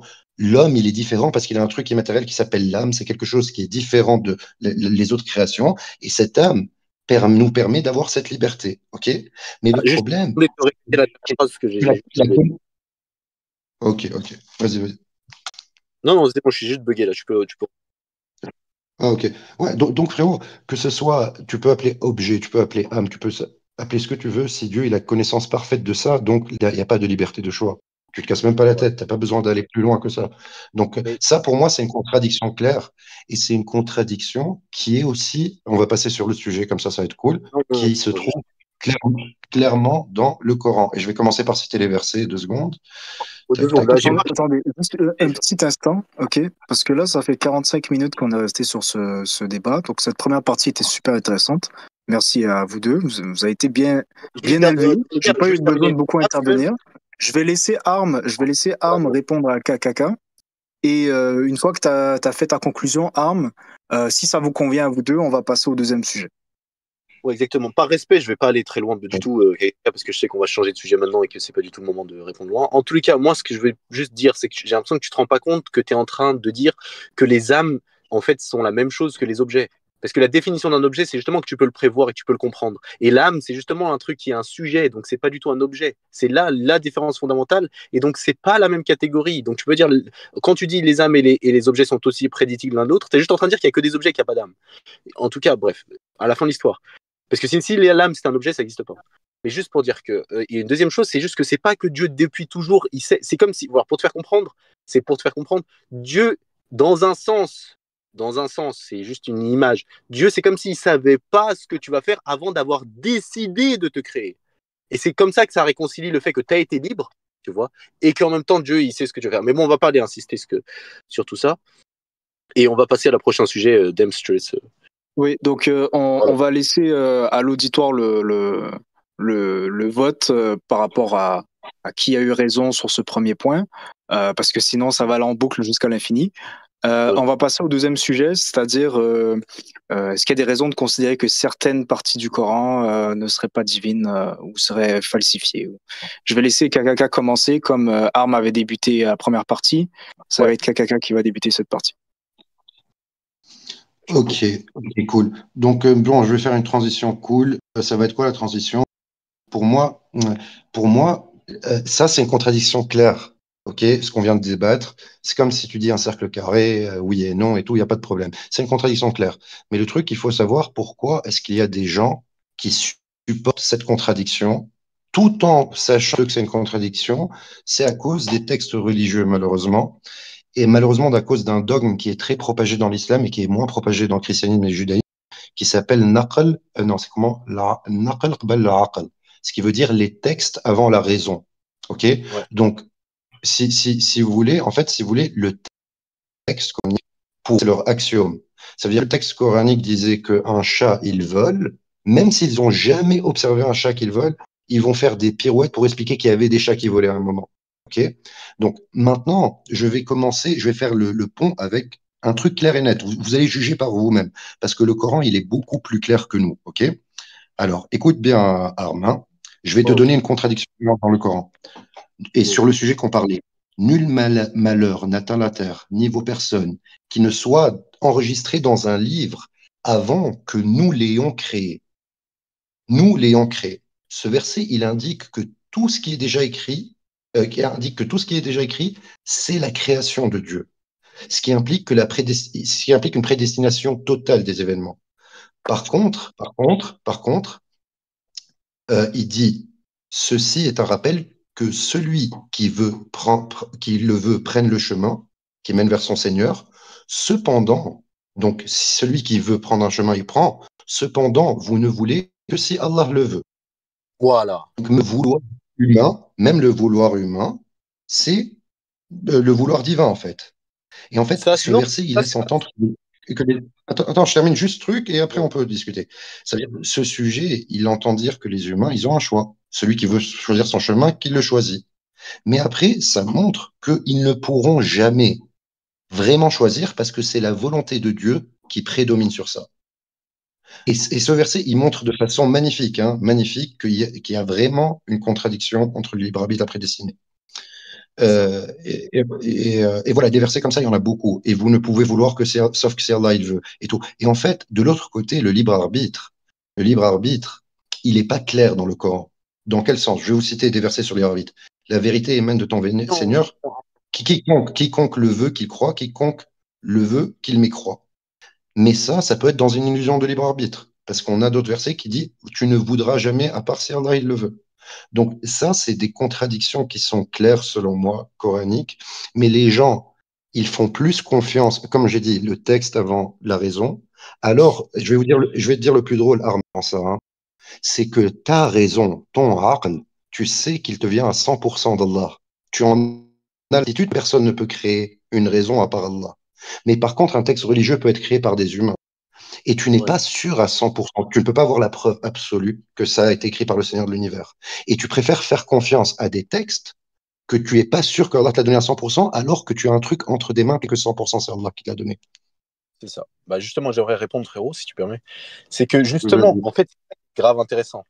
C'est que oui, j'ai pas la preuve à 100% que c'est un texte qui vient de Dieu ou que Dieu il a fait ça ou que. Mais c'est ça la croyance.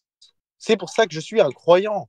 Dieu dans le Coran et même juste dans la raison, pour pouvoir ouvrir la porte à ce que la vie soit un test moral, que ça nous donne une valeur plus ou moins.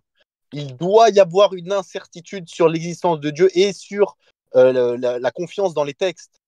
Ça nous vient d'une raison qui est que si la personne sait par A plus B et a la preuve finie que Dieu existe et le regarde et qu'il y a l'enfer devant lui, alors la situation dans laquelle il est, ce n'est plus un test moral. Il n'est plus éprouvé sur est-ce qu'il est moral ou pas. Il est éprouvé sur est-ce qu'il est stupide pour se lancer en enfer ou pas. Donc Dieu, il doit transmettre son message par des arguments. Et c'est ça, quand Dieu il dit c'est des signes, c'est des arguments. Et donc nous, on a beaucoup, les croyants, on a beaucoup d'arguments. Pourquoi? Parce qu'on est des croyants, on n'est pas des savants. On ne sait pas. On n'est pas des sachants que Dieu existe, on est des croyants. Et ça, c'est répété dans le christianisme, dans la Judée, dans l'islam, partout. On est des croyants, donc on doit avoir une incertitude.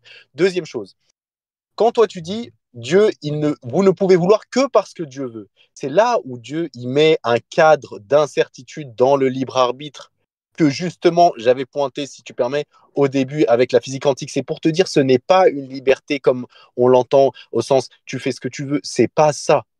Tu as un cadre. C'est là où Dieu il dit tu ne peux vouloir que parce que Dieu veut. Dans le sens que Dieu il te met un cadre où tu veux. Le mot vouloir, c'est une liberté, c'est un choix. Dans les deux situations, dans Dieu qui veut et dans toi qui veux. Donc quand Dieu dit vous ne pouvez vouloir que parce que Dieu le veut, au sens qu'il y a deux personnes qui choisissent et qui veulent. Et là, il donne un ordre dans lequel les gens veulent, dans lequel les sujets veulent.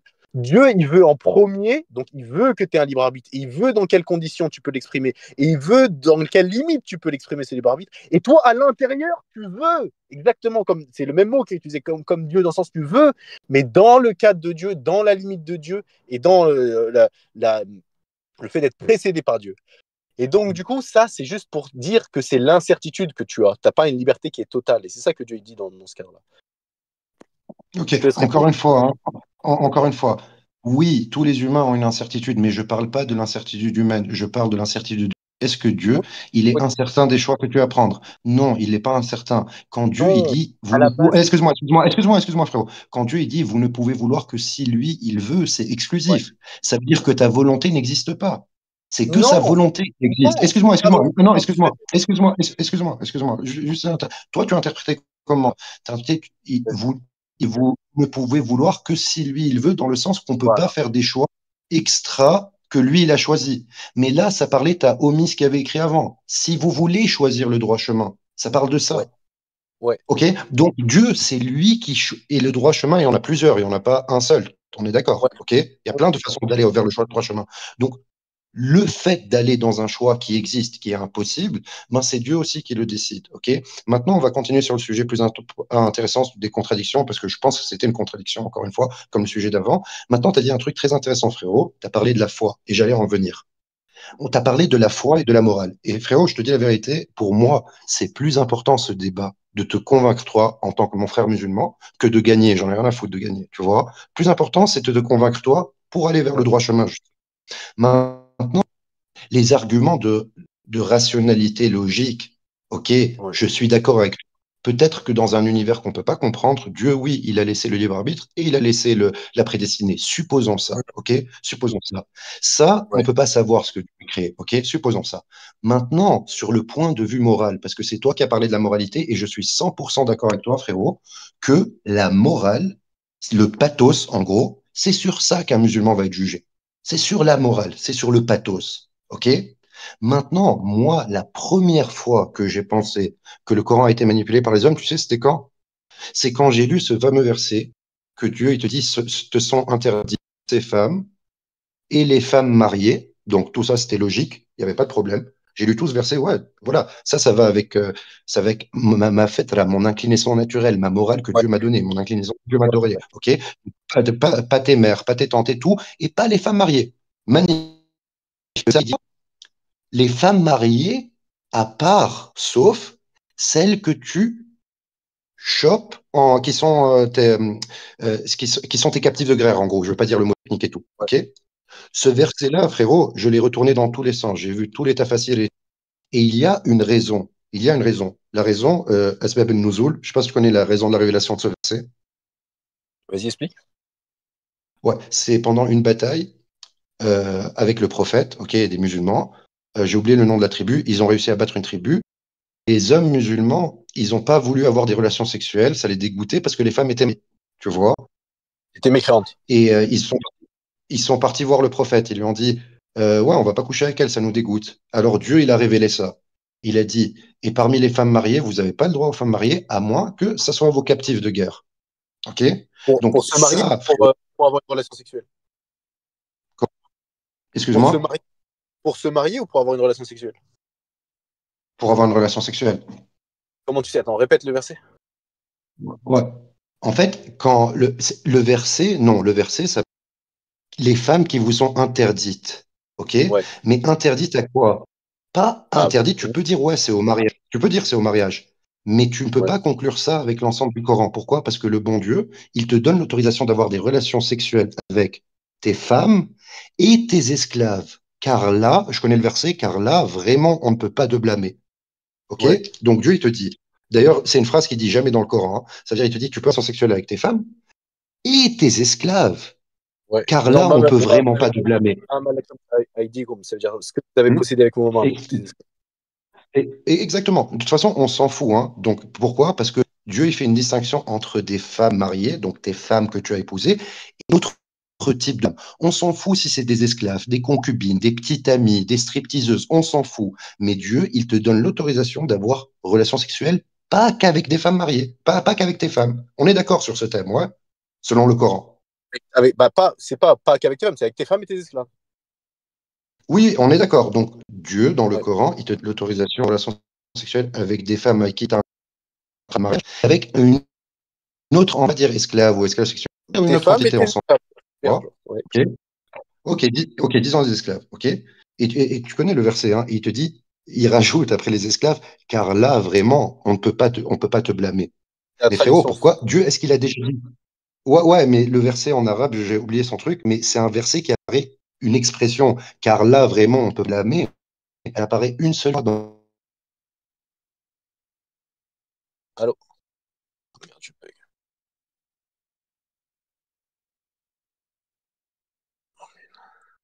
Allô, allô? Ouais, juste, je t'entendais pas, frérot. Quelqu'un là, Et d'ailleurs, les Sahaba ont été dégoûtés de ça. Ah Ils ont ouais. été dégoûtés. Ils ont dit, ça nous dégoûte de faire ça. Mais le prophète leur a dit, non, c'est légal. Tu vois? Maintenant, là, on va pas parler, frérot. On va pas parler de rationalité et tout. Là, on est dans la morale pure. Frérot, excuse-moi. Juste, je termine sur ça et j'ai fini mon point. Imagine au jour du jugement.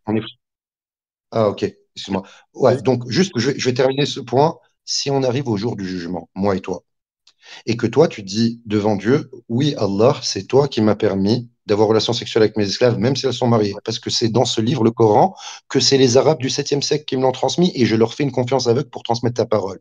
Et Ouais. moi, devant Dieu, je dis, Dieu, tu m'as créé avec un aql, tu m'as créé avec une raison et tu m'as créé avec une fitra, une morale. Je ne peux Ouais. pas aller contre ce que me donnait naturellement pour prendre des textes ramenés par des bédouins du siècle. Tu vois? Ouais. Et imagine maintenant les deux cas, hein, parce que c'est une expérience de pensée. Imagine moi j'ai tort. Et Dieu il me dit, Karim, non, ben c'était vraiment moi, hein. Je vous ai donné l'autorisation de coucher avec autant d'esclaves que vous vouliez. Tu as le droit d'avoir de femmes.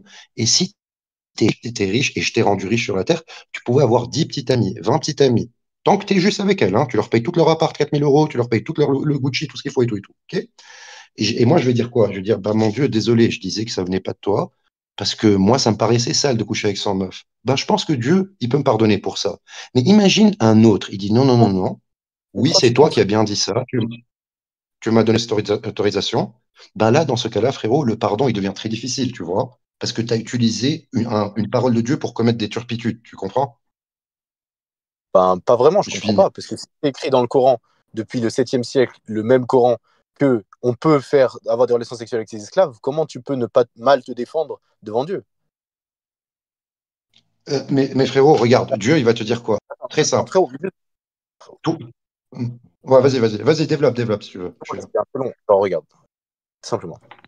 Toi, tu crois que Toi, tu crois qu'on est dans une situation un peu facile où tu arrives et tu dis, moi, je pense que, et ça, c'est pas possible, et ça, c'est ça. Le problème, c'est qu'il faut que tu étudies le sujet le plus scientifiquement possible, tu vois. Et les sciences, c'est pas du tout mettre un cadre stupide dessus en mode non, il faut que ça soit comme ça. Le science, c'est voir toutes les conséquences et toutes les causes de ce que tu dis, tu vois. Le problème, c'est que quand tu dis qu'un verset, il est en contradiction avec un autre, t'es pas en train de dire qu'il y a une contradiction sur un verset dans le Coran. Tu es en train, à ce moment-là, de dire qu'il y a 5 contradictions dans le Coran. Parce qu'il y a 5 versets qui confirment que Dieu. Quand tu dis ça, c'est en contradiction avec ça, tu te contredis avec le fait que Dieu, il dit dans le Coran qu'il n'y a pas de contradiction dans le livre. Tu as une contradiction dans le Coran avec le fait que Dieu, il dit je suis hafidun, ça veut dire je suis protecteur de ce livre jusqu'à la fin des temps. Et je suis dessus un protecteur. Tu as une contradiction avec le fait que Dieu, il dit dans le Coran essayez, il met au défi le monde entier, essayez de reproduire une autre sourate telle que celle que j'ai produite. Et si vous y arrivez, vous n'y arriverez pas. Et il conclut, vous n'y arriverez pas, c'est pas un défi qui est fini, c'est un défi qui est terminé. Tu es en contradiction avec le fait que Dieu, il a dit que le prophète sallallahu alayhi wa sallam, c'était un exemple d'excellence. Et exemple d'excellence, ça veut dire qu'il est censé avoir un minimum de vision sur ce qui est en train de se passer. Tu es en contradiction avec un autre verset, avec d'autres versets qui disent que cette parole, c'est une guidance pour les croyants. Tu es en contradiction avec le fait, tous les versets du Coran qui mettent en valeur le Coran en disant que ça, c'est un livre qui est lourd et si le Coran il serait tombé sur une montagne, alors la montagne serait tremblée, ça serait effondré. Tu es en contradiction avec le fait que Dieu, il dit que cette récitation, c'est, je t'ai dit, un guide, etc., pour les croyants. Et tu t'en rends pas compte, frérot. Et c'est le truc, c'est qu'il Ok. faut que tu fasses une discussion avec toi-même sur les probabilités. Il faut que tu comprennes, frérot, que une chance sur deux, plus une chance sur deux, plus une chance sur deux, plus une chance sur deux, ça fait pas une chance sur deux. Si je te dis aujourd'hui j'ai fait pile ou face et je suis tombé sur face, il n'y a pas de problème. Mais si je te dis j'ai fait pile ou face pendant 365 jours et d'affilée 365 jours je suis tombé sur face, et ben là, c'est pas une chance sur deux. C'est une chance sur 2 puissance 360. 2 puissance 360, c'est des nombres qui se calculent, genre c'est des milliards. C'est plus que des Oh, je milliards. comprends même Donc, pas. Ok, je comprends même. Je comprends pas ton quand toi, argument, tu j'ai dis, juste noté les points voilà, parce que quand tu as toi, donné tu dis, beaucoup de points. non, non, mais parce que tu as Excuse-moi. parlé longtemps, je te permets de parler longtemps. Frérot, tu as parlé Vas-y, longtemps, je peux finis. pas. Comme toi, quand toi, tu dis, oh, là, il y a une contradiction avec le Coran, tu te rends pas compte que là, tu es en train d'admettre une deuxième contradiction, et une troisième contradiction, une quatrième contradiction, et celles-ci, elles sont reliées. C'est-à-dire, soit c'est toutes des contradictions en même temps, et ce que tu proposes, il n'y a pas de problème, soit c'est pas toutes des contradictions. Et à chaque fois, il y a un truc de probabilité quand tu parles dans l'inconscient. Quand tu dis ça, ça se trouve que c'est faux, les gens, ils te disent pas oui, fini, genre juste oui. Ils te disent oui, c'est vrai que ça fait du sens. Il y a un 60% de chance que ce soit vrai, ce que tu dis. Et quand tu dis, bah, les conséquences ou quand on dit que les conséquences de ce que tu dis, c'est une autre contradiction dans le Coran, les gens ils disent, oh, ça aussi, c'est 60% de chance. Et quand tu dis que bah, les conséquences, c'est que tous les compagnons, ils ont mal vérifié le Coran, parce que du coup, c'est ce que ça implique, ce que tu dis. S'il y a une contradiction dans le Coran, ça implique que les compagnons, ils ont mal vérifié. Donc ça implique qu'ils étaient malhonnêtes. Boum, les gens, ils disent, ah oui, ça, il y a quand même 60% de chance aussi que ça fait sens. Et un autre truc, 60%, mais 60% de chance, plus 60% de chance, plus 60% de chance, plus 60%, en même temps, c'est une chance sur des milliards. Tu te rends pas compte des conséquences quand tu fais une hypothèse sur quelque chose, tu dis cette hypothèse est probable, tu te rends pas compte qu'elle implique des centaines d'hypothèses et que ensemble, elles sont moins probables que la vérité du Coran. C'est-à-dire que c'est plus probable que ça soit que Dieu, qu'il y a pas que le Coran soit faux, enfin que genre que l'islam soit faux, que ce soit une escroquerie. C'est plus probable ça que ce que tu proposes. Il faudrait qu'en même temps, tous les compagnons ils soient des traîtres, qu'en même temps que les gens autour ils soient des traîtres, en même temps que malgré qu'ils soient des traîtres, ils ont quand même réussi à conquérir la moitié du monde, qu'en même temps, les gens ils étaient prêts à mourir, mais ils trahissent en même temps, qu'il y a des contradictions de partout, mais ça c'est plus probable. Ça, genre, c'est moins probable que le fait que l'islam soit faux. Je te laisse répondre. Ok, frérot. En fait, j'ai parlé longtemps, tu as parlé longtemps, mais toi, tu as soulevé énormément de points. J'en ai noté quelques-uns. Malheureusement, je ne les ai pas tous notés. Ok, déjà, l'un des points les plus violents, frérot, je te jure que tu as l'air d'un garçon intelligent, ok? Si tu utilises ce genre d'enseignement circulaire qui ne pèse rien, tu as dit, oui, le Coran, il est conservé parce que Dieu, il a dit qu'il l'a conservé dans le Coran. Ça, c'est pas un argument, frérot, ça s'appelle un argument circulaire. Ça veut dire, Non, si j'ai dit que demain, c'est en je te contradiction ramène avec un le livre. verset. C'est en contradiction avec le verset, on est Attends, d'accord. écoute. Non, mais j'ai dit que c'est Attends, en 2 secondes, 2 contradiction, j'ai secondes. pas dit parce que ça. J'ai dit que c'est en Attends, contradiction avec le non, non, non, Laisse quelqu'un terminer, s'il te plaît. Merci. c'est pas en contradiction. Ok, je vais te faire plaisir, je vais développer ce sujet. Ok, la préservation du Coran, hafidhoun, le mot que tu utilises, hafidhoun, c'est nous qui avons. Nahnu nazalna dhikra wa nahnu hafidhoun. Ça veut dire quoi? Ça veut dire que Dieu, il a descendu le Coran sur Mohammed et qu'il a protégé. D'ailleurs, le bon Dieu t'explique dans d'autres versets, c'est quoi la protection du Coran? Il te dit, tu n'oublieras du Coran que ce que je décide. Il parle à Mohammed. Il lui dit quoi encore? Si tu rajoutes un mot dans le Coran, je te saisis ta main droite et je te coupe. Donc, que la conservation, le gardiennage du Coran, il est fait, c'est le sens que le prophète ne peut pas se tromper dans la révélation. Donc, son prophète va dire le message. C'est ça déjà, le hafidhoun, le gardiennage du Coran, de un. De deux, il y a un verset qui parle de préservation, pas de gardiennage, de préservation. Et Dieu, il dit quoi? Il dit, il est préservé auprès de nous en l'envers sur des tablettes. C'est-à-dire que le Coran, il est près d'Allah préservé, pas auprès de nous. Ça, c'est le premier argument. Le deuxième, tu as dit que, mais il y a écrit 5 fois esclave. Donc, ça veut dire qu'il y aurait 5 contradictions. Oui, il n'y a pas de problème, frérot. Les gens qui vont rajouter les esclaves dans le Coran, ils peuvent rajouter dans 5, 6, même 10 chapitres. Il n'y a pas de problème.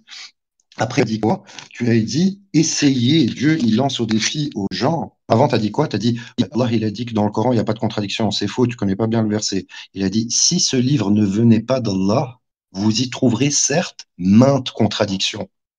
Et le verset en arabe, il dit exactement la même chose. Quoi? S'il y a des contradictions, c'est que ça vient pas de Dieu, quoi. Non, il a dit si ça venait de Dieu, il y aurait maintes contradictions. Ça veut dire beaucoup de contradictions. Ça veut pas dire.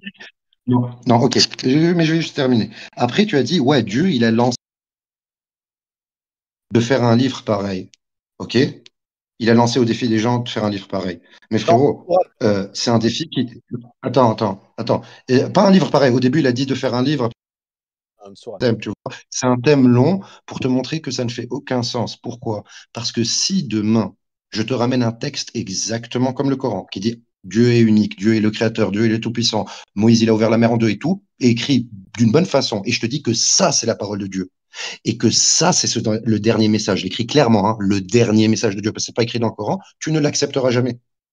Pourquoi? Parce que Dieu, il t'a dit dans ce test que personne n'y arrivera déjà. Donc, il sera le test. Et après, tu as dit quoi? Tu as dit il aurait fallu que les Sahaba se rejoignent pour refaire cette manigance et tout. Mais frérot, tu sais, les Sahaba, ils faisaient quoi? Ils ont fait quoi les derniers jours de la vie du prophète? Les Sahaba, ils l'ont empêché d'écrire sur son lit de mort. Quand il est mort, le prophète, ils n'ont pas donné l'héritage à Ali. Il est parti menacer sa fille Fatima, la fille du prophète, de la brûler vif si elle vient pas prêter allégeance à Abu Bakr. Après, qu'est-ce qui s'est passé? Après, Omar s'est fait Abou Bakr, Abou Bakr s'est fait assassiner. Tout le monde s'est fait assassiner. Qui a pris le pouvoir? Les Omeyyades. C'était qui les Omeyyades? C'était les ennemis du prophète. Qu'est-ce qu'ils ont fait, ces gens à qui tu fais confiance de préserver le Coran? Est-ce qu'ils ont préservé même la famille du prophète? Non, ils ont décapité Hussein. Ils ont tué Hassan. Ils ont tué tous les héritiers du prophète un par un. Tu fais confiance à des Arabes du 7e siècle qui ont été les ennemis du prophète, qui ont pris le pouvoir sur le prophète, qui ont assassiné la famille du prophète pour te transmettre le Coran, mon pote, et de dire que c'est la parole de Dieu. Soit tu connais très bien l'arabe, et tout ce que j'ai raté, les gars, ça vient des chroniques de Tabari Ibn Kathir et tout, ça vient des livres arabes musulmans. Ça ne vient pas de sources extra-musulmanes. Donc, de faire confiance à des gens qui ont décapité le petit-fils du prophète, qui ont mis sa tête sur un pic et qui l'ont fait promener dans tout le royaume pour conserver la parole d'Allah, alors mon pote, voilà, faut te réveiller de bonne heure, hein. Faut vraiment te réveiller de bonne heure. Et je vais te dire un truc. Je vais te dire un truc. L'argument que tu as dit des probabilités, il vaut rien du tout. Pourquoi? Parce que dans le Coran, quand il y a une contradiction, il faut choisir. Quand Dieu il te dit que la meilleure des actions, c'est de libérer l'esclave, et qu'il te dit que tu peux coucher avec ton esclave, c'est à toi de choisir. Les deux ne peuvent pas être ensemble. Quand Dieu il te dit qu'il y a le libre arbitre prédestiné, les deux ne peuvent pas aller ensemble. Quand Dieu il te dit que nourrir le pauvre, c'est la meilleure des actions, il peut pas dire Dieu de ne pas nourrir le pauvre. C'est de la logique pure. Donc oui, dans le Coran, il y a beaucoup de versets qui pètent. Et maintenant, je vais montrer Tu peux pas changer je vais de donner point, un tu vois. argument. Il faut que tu termines un point et on répond. Parce que là, si tu changes de sujet, ben Oui, on oui. va En fait, continuer à discuter. non, je t'ai répondu. T'as sorti là, t'as sorti plusieurs points pour montrer que le Coran, il n'a pas été modifié. T'as sorti que les Sahaba, c'était Les des implications. saints, alors que je t'ai démontré J'ai dit les implications. alors que montré. J'ai dit une seule chose. Oui, Moi, j'ai dit les implications. Oui, Donc, les juste, implications, c'est quoi?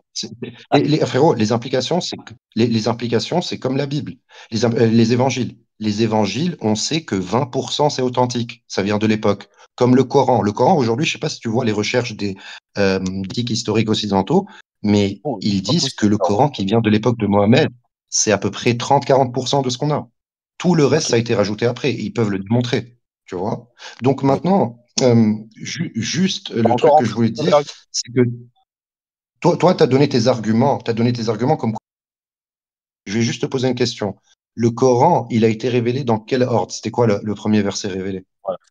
Frérot, on peut pas aller aussi loin. Je suis désolé, là, il faut se clarifier sur un truc, c'est que tu peux pas, tu vois, arriver et dire un, 2, 3, 4, genre répondre d'abord à ce que je dis, ça y a pas de problème. Ensuite, dire un, 2, 3, 4 tes arguments, et ensuite passer sur un autre thème et dire ta ta ta, et après finir par une question qui n'a rien à voir avec le sujet en parlant de la Non, pure non, non, théologie. si, c'est à Frérot, toi de ça voir. va. Non, non, frérot, excuse-moi. Non, non, non, mais T'as c'est donné pas tes une question points. qui n'a rien à voir. Toi, Frérot, mais t'as donné ça tes va, arguments, j'ai répondu à tes arguments. frérot, ça va trop loin. Je te jure, là, le Ok. débat, là, si Arme. tu parles. Donc, Oui, ça va trop je vous propose, en fait, Arme, je te propose de répondre précisément à un des points et de t'attaquer à un loin. des points parce qu'on peut pas faire 10 arguments à chaque Exactement. fois. Merci. Bah alors là, Exactement. exactement. Parce que là, on est. Oui, non, mais caca, tu dis exactement. Mais frérot, c'est ça, c'est toi qui es concerné là, dans la situation où tu peux pas faire 10 points et moi, il faudrait que je réponde sur les 10 et ensuite que je donne mes arguments. Ça ne va nulle part. Donc en plus, tu termines C'est pas moi qui ai donné ces 10 points, frérot. Moi, la seule contradiction que j'ai donnée, c'est celle de la présidence libre arbitre. C'est toi, je t'ai montré un exemple de contradiction. Tu as sorti frérot, tu les peux pas 5 continuer. fois qu'il a écrit esclave. Excuse-moi. Tu as sorti les 5 fois esclave. Tu as sorti c'est nous qui le gardions. Tu as sorti Même pas en train essayer d'écrire un livre comme celui-là. Tu as sorti plein d'arguments, plein de points. Je t'ai répondu sur tes points. C'est pas moi qui les ai sortis. tu as répondu sur mes points. Ensuite, tu as parlé des compagnons du prophète. Ensuite, tu as expliqué tout ce qui s'est passé, Mais etc. c'était Ensuite, tu ton as argument. C'était ton argument. Messieurs, tu me laisses C'était ton on s'en argument. fout. Franchement, tu as on parlé s'en fout. Arme, tu as parlé et réponds je à réponds, mais l'argument juste, que tu veux mais de KKK et on va y oui, aller. mais ça, tu vois, c'est gênant si je peux répondre à un seul argument et qu'il en a donné 10 parce qu'on doit contraint par le temps. Moi, je veux juste faire comprendre à KKK parce que je sais qu'il est de bonne volonté, c'est que, il faut que tu te rendes compte que tu as parlé des compagnons du prophète, tu as parlé des universitaires, tu as parlé du Coran et des contradictions qu'il y avait possiblement dans le Coran, tu as dit qu'il y avait 30% dans le Coran, tu as dit que dans la Bible, tu as parlé de qu'est-ce qui se passe dans la Bible, etc. Tu as parlé et dans quel ordre on s'est passé, tu as parlé des Omeyyades, mais frérot, et en plus, tu as répondu à tous mes points. C'est trop long, frérot. Parce que si tu veux être long, il n'y a pas de problème, mais reste sur un point. Tu veux le prouver longtemps, avec plaisir, frérot. Moi, c'est un honneur de débattre avec qui que ce soit qui respecte sa pensée. Maintenant, moi, pour répondre, parce que je ne peux pas répondre à tous les points, je te dis juste que ce que tu as malheureusement pas compris, c'est pour ça que genre, je suis comme tenté de t'interrompre, c'est que tu fais, j'ai l'impression, exprès ou pas exprès, de répondre, entre guillemets, à côté. Je ne dis pas que parce que le Coran dit qu'il est préservé, alors il est préservé. Je dis que dans le fait que quand tu dis ça, c'est faux dans le Coran, tu es en contradiction avec avec le verset qui dit qu'il est préservé. Et tu es en contradiction avec avec le Coran qui dit dans ce texte, il n'y a pas si ce texte n'est pas de Dieu, alors il y aurait des contradictions réciproques. C'est-à-dire, si ce texte vient de Dieu, effectivement, alors il n'y a pas de contradiction. Et moi, je veux te faire comprendre, en fait, c'est pas ça. C'est les implications logiques de ce que tu dis. J'espère que tu vas voir le poids de ce que tu dis. Tu dis A, mais A, il implique A, B, C, D, E, F. Donc, quand toi, tu dis 1, les compagnons, ils sont corrompus, c'est ça que tu as dit. Ils ont empêché le prophète d'écrire, etc., patati patata. 2, les gens, ils ont modifié le Coran. Donc, le Coran, c'est faux quand il dit qu'il est préservé. C'est faux quand il dit qu'il est tu vois, unique au sens où tu ne peux pas reproduire une autre sourate. Parce que si il y a 30% du Coran, alors on a reproduit des sourates, alors c'est une contradiction avec ça. C'est faux les versets avec lesquels tu n'es pas d'accord en disant que je ne sais pas pourquoi tu n'es pas d'accord avec le truc des esclaves. Ensuite, tu vois, les implications logiques que toi tu fais. Tu dis, Dieu, il dit que la meilleure des choses, c'est de libérer un esclave. Mais ça n'implique pas que la pire des choses, c'est d'avoir des relations avec un esclave. L'un, il n'implique pas l'autre. Tu fais des implications logiques qui sont pas reliées. Quand Dieu dit la meilleure des choses, c'est nourrir un pauvre, ça veut pas dire que la pire des choses, c'est de pas nourrir un pauvre. C'est comme si moi je te dis par exemple, toi, la pire des choses que je peux faire à une voiture, tu vois, c'est de la mettre dans l'eau et de rouler. Ça va la casser. Mais la meilleure des choses que je peux faire pour une voiture, ce n'est pas ne pas la mettre dans l'eau. La meilleure des choses que je peux faire, je sais pas, c'est la réparer ou l'huiler, enfin, etc. Donc il y a des trucs que tu fais, des erreurs de logique, frérot, si je peux me permettre, et aussi de ne pas avoir le poids des probabilités que tu fais et des implications logiques que tu fais. Et ensuite, je sais même plus où est-ce qu'on était, je sais plus où tu nous emmenais. Ben, tu as dit que, dans quel ordre, toi tu veux rentrer dans la théologie profonde. Moi, je veux juste te poser la question, est-ce que tu te rends compte que tu es en train de dire que les compagnons sont des traîtres, donc le prophète il choisit mal ses compagnons. 2, il y a un hadith qui dit que le prophète il est conseillé par Dieu sur qui sont les hypocrites. Dieu, le prophète il n'a pas remarqué qui étaient les hypocrites, ou alors il n'a pas prévu qu'ils allaient modifier le Coran de cette manière, et du coup ils attendaient que KKK il découvre la vérité.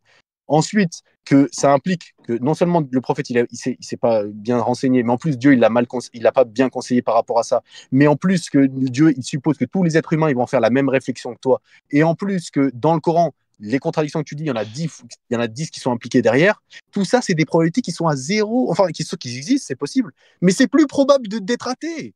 C'est plus probable que Dieu, c'est pas vrai, que le Coran, c'est pas vrai, que ce que tu proposes. C'est qui est corrompu dans tous les sens comme ça, et au final, il n'y a qu'un verset qui est vrai, et que...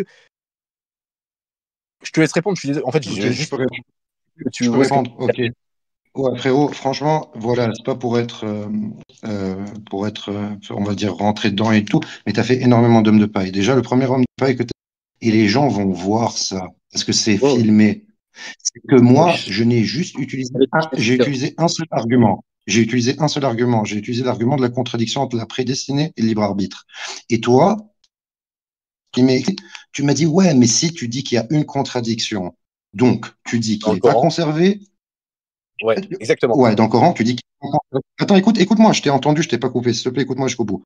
Tu m'as dit que donc il y a 5 versets sur les esclaves, donc ça va être dur, que s'il y aurait des contradictions dans ce livre, alors ça viendrait pas d'Allah. Donc essayer d'écrire un livre comme ça, donc les compagnons, ils étaient exemplaires, tu as donné 6 points.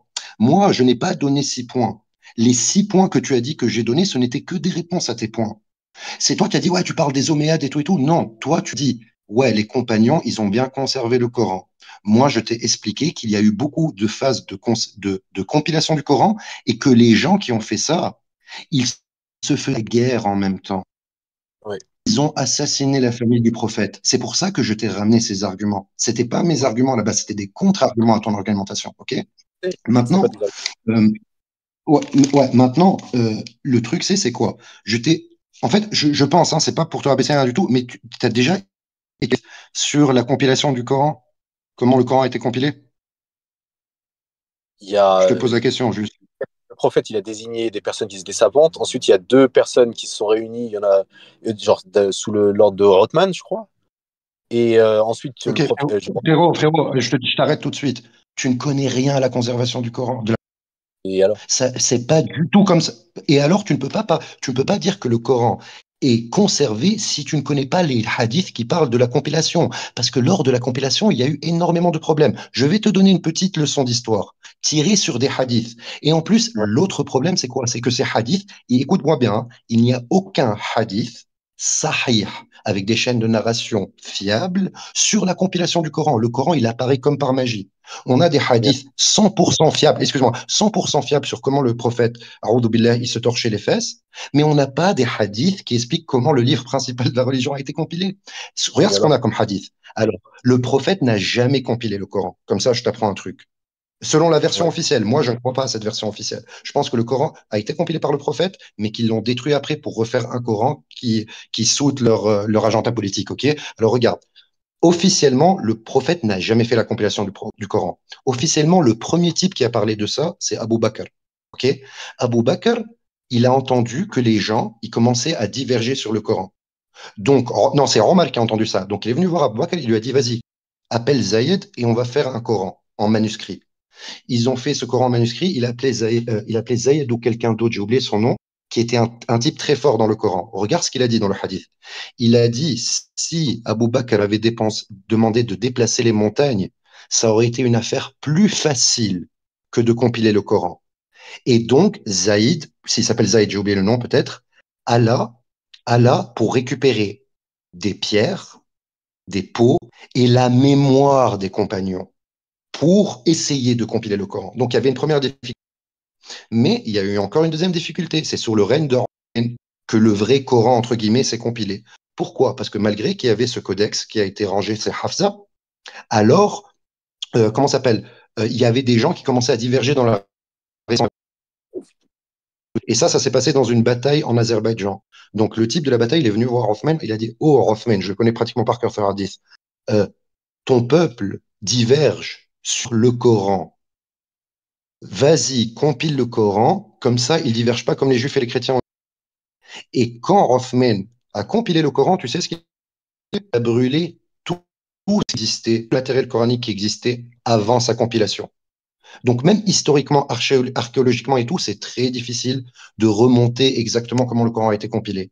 Donc frérot, je te dis la vérité, si tu crois ce que les gens te disent aveuglément, tu ne suis pas une règle du Coran très importante. C'est on a entendu nos ancêtres dire ça. Maintenant, je te propose un truc, hein. Ça c'est super intéressant. Va étudier les manuscrits coraniques, va étudier la compilation du Coran, va étudier ça et dis oui, le Coran est conservé. Parce que si tu ne sais même pas qui a compilé le Coran, le fait que tu as dit c'est le prophète qui a compilé le Coran, frérot, tout le monde rigole. Hein. Excuse-moi, frérot, tu dis ça à un musulman qui connaît l'histoire, il va rigoler. Hein. Tu lui dis que c'est le prophète qui a compilé le Coran. Il va rigoler, frérot. J'ai dit que c'était Rothman. Quand ils ont... Bon, juste, frérot, il faut conclure. Frérot. Non, Juste, c'est Abu Bakr, tu t'es trompé, c'est qui l'a fait le premier, tu t'es trompé. Ok. Et d'ailleurs, historiquement, elle ne fait même pas de sens, la double compilation de Abu Bakr et Othman. Il y a plein de problèmes. Voilà, on va laisser Arm répondre. Frérot, et comme je vais répondre sur un point. Bon. Ok. Juste 2 secondes. Frérot, toi, je comprends que tu as plein d'idées sur ta théorie, et sinon, tu n'avais pas autant d'idées que ça et d'arguments, tu ne serais pas convaincu d'avoir une position qui te met solitaire dans le monde de l'islam. Tu es le seul, genre, en tout cas, tu es extrêmement mineur. Tu es le seul qui pense comme ça. Et pourquoi tu te retrouves dans une situation où tu es presque le seul qui pense comme ça? Parce que, je suis désolé, frérot, mais tu te rends pas compte genre, ce que je t'ai proposé au début, des implications logiques que ce que tu dis rendent improbable ce que tu dis. Quand tu dis juste, oh, ça c'est faux, point. Non, je n'ai pas dit que le Coran il confirme ça. J'ai dit que, je répète une dernière fois, après je passe au prochain argument, qui est, quand tu dis que tel verset du Coran est faux, tu contredis le verset qui dit que le Coran est préservé. Tu contredis le verset qui dit que Dieu il est gardien du Coran. Tu contredis le fait que le prophète il est là pour vérifier entre guillemets le Coran. Tu contredis tous les éléments qui poussent à penser que les compagnons ils sont bien guidés. Mais bon, peu importe. Moi, c'est pas ça. Moi, c'est mon argument. Maintenant, pour le Coran, je vais juste apprendre une situation qui est intéressante. C'est genre la vérification par le fait d'apprendre par cœur. Le Coran, il a été donné comme tout le monde doit l'apprendre par cœur et de ne pas le noter, tu vois. Et ce qui est intéressant, c'est qu'il y a un truc en probabilité qui existe, qui est que quand plein de gens apprennent tous par cœur quelque chose, et à l'époque, il y avait presque des milliers et des milliers de personnes qui ont appris le Coran par cœur. Quand plein de gens... Faux. Tu connais pas l'histoire, frérot. Tu connais pas l'histoire. Là, ça va te faire très mal. Parce que les écoles coraniques où il y avait les premiers, elles ont été développées qu'à partir du 9e siècle. Tu connais pas l'histoire islamique, c'est ça le problème. Mais vas-y avec ta théorie. Vas-y avec ta théorie. Mais c'est catastrophique. Mais juste 2 secondes. Attends, regarde. Si tu veux pas que j'aille avec ma théorie, c'est où juste... J'arrive pas à comprendre, parce que toi, tu as fait un coup. Messieurs, je vais juste clarifier un petit point. Ouais. Normalement, il nous reste 5 minutes au débat. Ok. Donc, écoutez, on peut ajouter un petit 2 minutes, on va dire, pour la conclusion. Mais j'encouragerais tout le monde qui a écouté le débat de voter. Donc, envoyez en DM à Boros la note sur l'éloquence et sur les arguments de chacun des débatteurs. Et voilà, je vous encourage à voter maintenant. Merci. Tu peux y aller, Arm. Ouais, c'est ça. Bah, moi, je sais pas pour conclure, mais presque, c'est-à-dire, où est-ce que tu veux aller, frérot? Moi, je vais pas rentrer dans les détails, mais où est-ce que tu veux aller? Est-ce que tu peux dire que non seulement les compagnons étaient faux, que les versets du Coran, ils étaient faux, que les hadiths, ils étaient faux, que les gens qui ont transmis le Coran, ils étaient en partie malhonnêtes, et les premiers étaient malhonnêtes, tu vois? Mais tu te rends pas compte, le problème c'est ça, je vais rester sur cet argument, les implications logiques quand tu dis A, qu'est-ce que ça implique du reste des choses? Quand tu dis il y a ce verset qui était rajouté, tu es en contradiction avec tout le reste du Coran qui confirme que le Coran il est préservé. Tu es en contradiction avec le fait que Dieu il a dit qui sont les hypocrites et qui ne sont pas les hypocrites dans les compagnons. Tu es en train de proposer un jeu de probabilité qui n'est pas viable. En tout cas, qui est moins probable que la croyance. Je te dis que c'est plus probable que Dieu, il n'y a pas l'islam, c'est pas vrai, que plutôt que Dieu, il a créé une religion où il y a plein de contradictions dans le Coran que toi tu remarques pas parce que tu fais pas la recherche des implications logiques de ce que tu dis, que les premiers compagnons de cette religion, ils étaient prêts à mourir, mais qui en même temps étaient tellement malhonnêtes qu'ils étaient vraiment avoir une volonté de modifier le Coran. Apparemment de modifier le Coran de façon contradictoire, parce que tu m'as dit, d'abord, les compagnons étaient dégoûtés de coucher avec les esclaves, et d'un côté, ils ont modifié le Coran pour pouvoir coucher avec les esclaves, et ensuite, tu dis que ça, chaque être humain sur Terre, pour pouvoir être bien jugé, il doit faire dans sa tête, tu vois, le retour pour comprendre A plus B, pour comprendre le vrai Coran que toi, tu as trouvé, et pour être jugé correctement. Ça, que Dieu il propose cette proposition à l'humanité tout entière, ça, c'est improbable. Je préfère croire aux Raéliens. Genre que, en fait, c'est ça que tu vois, que les implications logiques que tu dis, elles sont infinies, frérot. Ça va trop loin. Vas-y, tu peux répondre, Kéir. Ok, je pense que c'était ta conclusion, Arm, ou... Ouais, à peu près. C'est moi. Je ne veux pas aller voir. Ok, moi je vais conclure, frérot. Je sais que tu es choqué parce que tu as montré beaucoup d'émotions dans tes réponses. Mais je vais te donner quelques pistes de réponse. Ok. Déjà, tu as dit quoi? Tu as commencé par dire, mais tu es le seul qui pense comme ça. Tu es l'un des rares. Il y en a très peu qui pensent comme toi. Je vais te donner un exemple. Dans le christianisme, la Trinité, c'est la doctrine qu'à 80% les chrétiens acceptent. Les témoins de Jéhovah, ils n'acceptent pas cette Trinité, ils pensent qu'il y a un Dieu unique, donc ils sont rejetés de ce groupe. Mais eux pensent qu'ils vont se faire sauver et que tous les autres vont brûler en enfer, la majorité. Ok. Donc voilà, je peux être un sort de témoin de Jéhovah musulman, ça me dérange pas. Parce que pour moi, ça, c'est pas un argument. Je vais te sortir un argument du Coran. Et si vous suivez la majorité sur Terre, ils vous égareront certes du sentier d'Allah. Maintenant, frérot, je vais te dire un truc, ça c'est par toute amitié, toute franchise et toute fraternité en islam. Ok. Toi, tu as dit, tu ne te rends pas compte des implications si ça a été autant changé, blablabla. C'est toi, frérot, qui ne connais pas les implications qu'il y a eu. Moi, je te propose un truc. À ce débat, je peux t'envoyer des vidéos, mais tu peux te renseigner par toi-même, parce que c'est la même version partout. Qu'est-ce qui s'est passé à la mort du prophète? Qu'est-ce qui s'est passé à la mort du prophète? Les guerres qui se sont passées. Pourquoi elles se sont passées? Pourquoi ces guerres ont eu lieu? Les raisons officielles et les raisons officieuses. Pourquoi la première mission de l'islam, qui était les Alites ou les Shi'at Ali, ça c'était 50 ans après la mort du prophète, il disait on combat pour le vrai Coran et pour la vraie Sunna.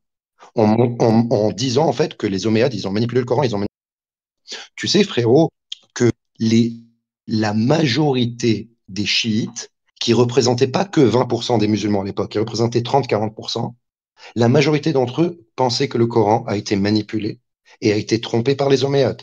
Cette pensée, elle a toujours existé. Même aujourd'hui, elle existe encore, même si elle est minoritaire aujourd'hui. En fait, si tu étudies un peu les débuts de l'islam, tu verras que plein de croyais, toi, possibles, ben, sont possibles.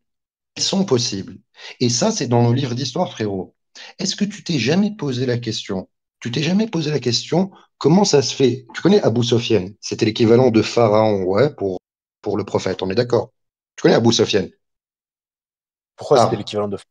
Je vois pas d'équivalence avec Pharaon. Pharaon, ça parce que représente celui qui est sur l'arrogance sur terre qui se prend pour Dieu. L'archétype exactement. Dans Abu Sofyan, il représentait dans le peuple de Mohammed celui qui s'opposait à Allah par son arrogance et qui a essayé de tuer l'envoyé d'Allah. Exactement. Il y a vraiment un parallèle à faire entre Abu Sofyan et Oui. comment s'appelle et Pharaon. Abu Non, Sofyan, à la fin de l'histoire, attends, excuse-moi, à la fin de l'histoire, c'est le fils d'Abu Sofyan qui a régné sur les musulmans. Yazid, son fils, Yazid Ier, tu sais ce qu'il a fait? Et tu vas vérifier ça? Non, j'ai dit tout à l'heure, il a décapité le petit-fils du prophète, mais il n'a pas fait que ça. Il a réduit en esclavage la plupart de la famille du prophète, il a mis en esclaves sexuels des ça descendants change. du prophète.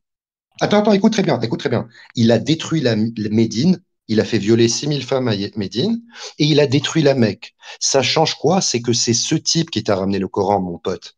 C'est ce type-là. Et donc, l'argument que tu as repris, mais tu te rends compte des implications parce que le Coran, il dit lui-même qu'il est conservé. Mais mec, frérot, c'est pas. C'est l'argument. Et en plus, je te l'ai expliqué, l'argument.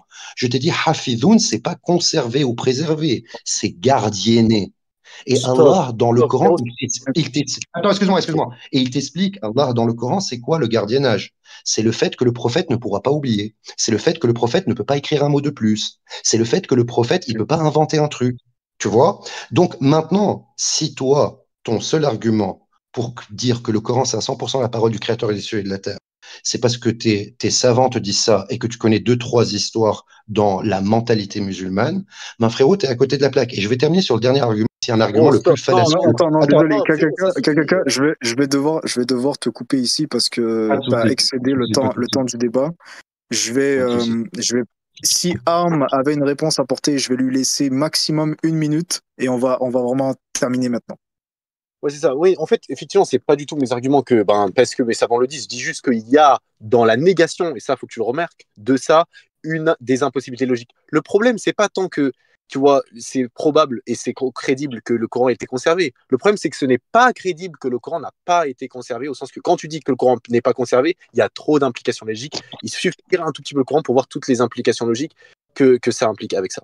La deuxième chose, c'est qu'il faut que tu saches, frérot, ça pour la vie, comment ça fonctionne le pouvoir. Le pouvoir, c'est pas une tête et tout le monde est soumis à chaque seconde et à chaque temps de l'histoire. Où le pouvoir, c'est pas les gens qui sont au-dessus, ils contrôlent chaque geste, etc. Le pouvoir, c'est un truc bizarre ou un équilibre entre des puissances en place qui font qu'à un moment donné, tu as des personnes qui ont le plus de pouvoir et qui, entre guillemets, prennent un peu l'ascendant, etc. Mais ça ne veut pas dire qu'ils contrôlent tout. Il y a plein de pays où les gens qui ont le pouvoir, ils ne contrôlent pas tout. Là, ce que toi t'entends, les Omeyyades, ils ont le pouvoir, donc ils contrôlent tout. C'est pas vrai. Ce n'est pas vrai. C'est juste que les gens, ils acceptent d'être soumis à un pouvoir parce que c'est au final pas si pire que ça. Dès que la personne devient trop dictatoriale, trop horrible, les gens se révoltent naturellement. C'est ça les trucs bizarres avec les dictatures. C'est que c'est comme si les gens, ils acceptent, mais entre guillemets, ils sont dans un temps donné, presque dans un équilibre, où genre, est-ce que c'est quoi qui a pire, tu vois? Et ils acceptent en gros la situation presque. D'accord. Donc moi, Merci. il n'y a pas à croire ça. Vas-y, j'ai fini. Ok, d'accord. Merci beaucoup aux deux débatteurs. Donc, j'ai beaucoup apprécié ce débat. Ça montre qu'au sein de l'islam, on peut avoir toute une diversité d'opinions. En tout cas, merci beaucoup aux débatteurs. Merci à tout le monde. Envoyez Merci, vos Dan. votes. Merci tout le monde. Envoyez en DM à Boros vos Ouais, votes. c'est ce que j'allais te dire.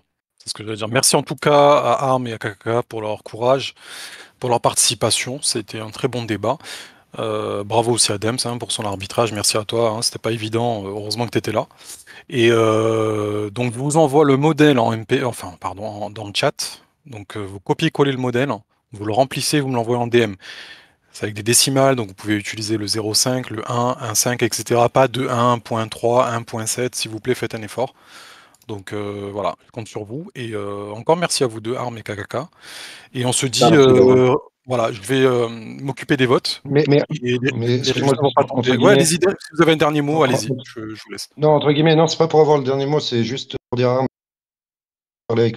Et franchement, ça me ferait plaisir on approfondisse les sujets d'autres fois, tu vois, une autre fois. Ouais. Moi, ce Sûr. que j'allais dire, c'est que bah, merci à toi. Je trouve que c'était quand même, t'as travaillé, genre, c'est très intéressant de débattre avec toi. Et je suis content. Merci surtout à tout le monde et aux organisateurs, les frérots. Je trouve que c'est une initiative qui est incroyable, juste de pouvoir créer cette situation où on est en train de parler en public, etc. C'est génial. Ça nous pousse à nous travailler nos idées. Et c'est bien d'avoir des esprits aiguisés, des esprits intelligents. Et merci à Den pour son côté impartial et puis pour l'organisation et que tout ça soit bien passé avec la complicité de KKK qui s'est très bien comporté. J'espère que tu as apprécié le débat. Ça n'a Ah, pas bah, été ouais. trop dur de modérer, vous étiez bien élevé, donc merci beaucoup. Allez, on se retrouve en chill, les gars. On se retrouve dans les chill, on fait un Ok. débrief tous Merci. ensemble. À